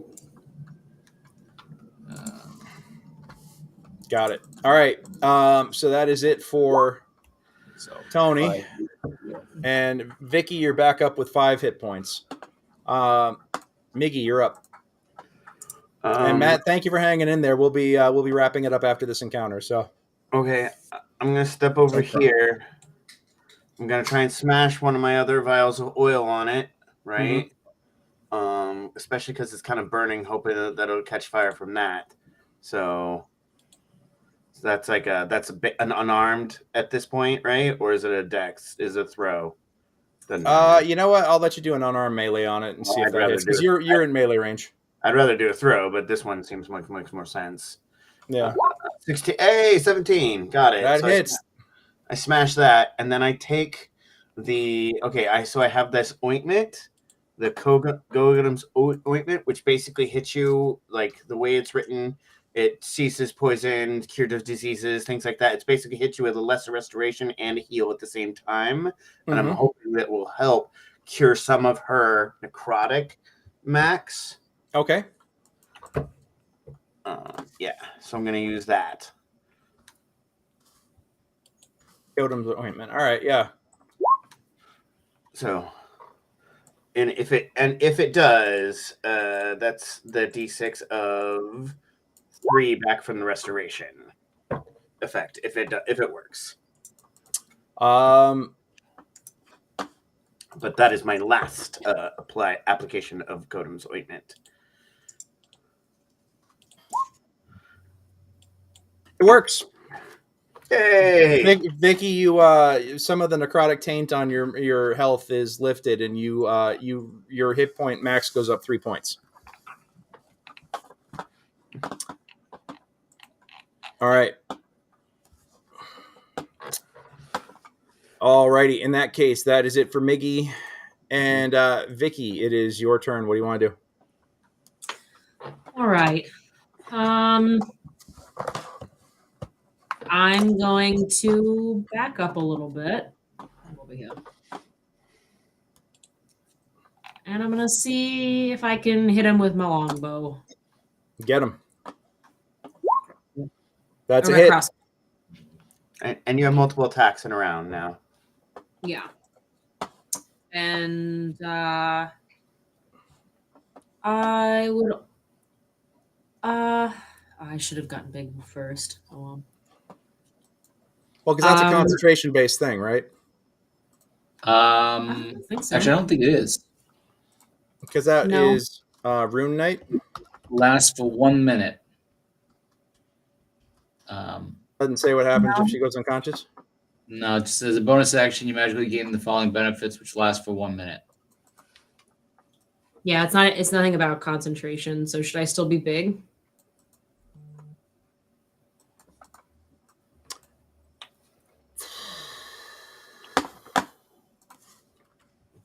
If not, it's okay. Keep it. Yep. You. I'm gonna say that you managed to maintain it, because you were unconscious for less than a couple of seconds. Honestly, like they healed you up pretty fast immediately. So I'm gonna say that you're still good. All right. So 9 + 4. Do you get to fiery shackles again, or is that a once per fight kind of deal? It's a once per short rest. Gotcha. To level 5? No. Yeah. Yeah, but it's saying you have fighter level 4. Oh, is your sheet not completely leveled? No, it doesn't look like it. Okay. Well, we will fix that between weeks, and but let's. Well, only because only ask because at level 5, do you get multi-attack as a fighter? Is that what you were saying, Anton? Yeah. Yeah, she should get 2 attacks per round. Okay. Yeah, that's true. Yeah, that is the main thing. But go for it. That's a hit. Right. And my giant smite. Okay. Because then also you can action surge. which would I can do that now. Yeah, which means you could do 2 more attacks. more attacks. Sure. Why not? All right, so then I'll try to hit him again. That's going to hit. Giant smite. So that'll be 18. Okay, so you're at 39 damage this round, and 1 more. One more. My God. And that's a 13. 52 points of damage. Holy shit. Once in each of your turns, I guess, is the giant smite. I get 3 times. Yeah, you Once have in- reduced. Vicky Wick goes full auto and just lights this motherfucker up. Just Yup. and just out of nowhere with hands moving faster than you've ever seen. She gets up with a vengeance and just lays into this son of a bitch, and just like thump thump thump thump in rapid succession. The trolls, the animated troll corpse just staggers backwards as it is just being perforated. Kassan, it is your turn. My Okay, goodness. I will move 5 feet forward. And is Miggy giving me advantage on my attack? He this is way? indeed. Yep. All right, so let's attack. 24 to hit. That'll do it. So 11 damage on that because of the curse. Yep. How do you want to do this? I would like Well to. You said it's kind of gangly. Yeah. Let's just chop its knees right off. It's a big old Ooh. hockey swing Oh my God. All right. to the penalty box. Yeah. With you come up and you watch as it gets perforated and it staggers backwards, and you can actually see the buckle. You can actually see the back of its knee joints, and with a single swing, you just shink right through its legs, right at the knee joints, and like a tree falling in the forest, you just hear this timber as the legs fall away, and the top half just falls into the ground. There's a poof and a cloud of spores and dust as it lands, but you look and the purple fire within the creature's eyes goes out as the husk is no longer able to sustain being a host, and the spores immediately turn brown and dry up and blow away. Oof. Damn. Nice. Yeah. You guys okay over there? Just barely need it. All right. So you guys are taking some big hits. Yeah. You're wounded. You're tired. You know the general direction of where you're going. You don't know if you'll be able to reach it safely tonight. You can either choose to press on, or you can head back to town and set back out in the morning. What do you want to do? I go home. I think we have to head back. I think I pop a protector cannon to start generating 10 HPs for the wounded. I say, Kassan, I think maybe you should cut off that troll's head so we can take it back along with the other things to show that we didn't just if there's questions of proving that we tried to pursue, but that we need with the size of this feather, etc. We're gonna need more people, especially with Miggy temporarily being disconnected from his power. All right. I And will what do take we a think? trophy off the troll and put it in a sack. All right. I mean, what do you Cool. think, Miggy? You agree? Yeah. I mean, that guy hurt us pretty bad. I don't think we could make the climb. Yeah. I mean, I'm getting a little bit tired here. I mean, this is I think we're gonna need all of our juice to be able to go after this thing. We ain't got Frankie, and we ain't, I think we Yeah, need more people. agreed. I don't know whether Valorant's still out there, but did you see in your vision how many were taken? Was it just one of the brothers? I don't know. It's confusing. Give me a wisdom check.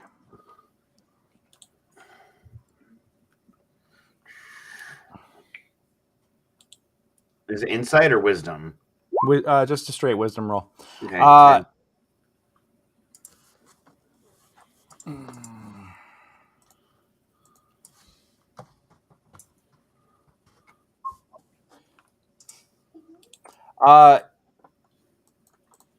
You don't recall seeing anybody else, but you do recognize that you only had one talon or one claw wrapped around you. It has two claws and a beak. So you don't know how many other people it could be carrying. Potentially there could be more, but you're not sure. Mm-hmm. All right. Okay. Well, then you guys, you pick yourselves up. You take your trophy off the troll, and you start heading back to town. Not the ideal way to end tonight for the group, but you know that you're going to need more help. You need more weapons. You need more arms, and you need to We need figure more out. Frankie. Yeah. Frankie. All right. Okay. So with that, we're going to go on ahead and wrap it up there for tonight. But let me tell you, you guys each get 1,250 experience each. Whoa. Yeah. Nice. 1,250 XP each. Nice. And yeah, because that was that was definitely a higher level enemy right there. So I like to think that there's a little bit of benefits for taking the bigger challenges, and hold on one second. Random treasure generated. Let's see what we got here. Man.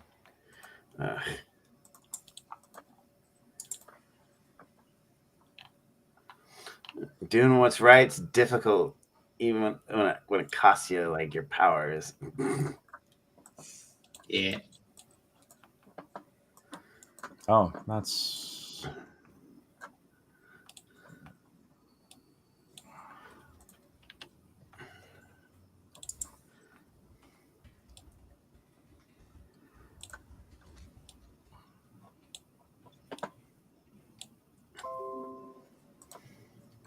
come on. Where's my... Here we go.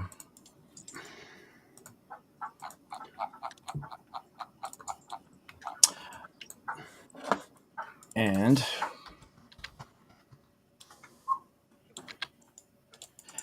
you guys find a small pouch that has 15 gold, 10 electrum, and a rabbit's foot in there. Also with a patch of chainmail that looks like it was ripped apart.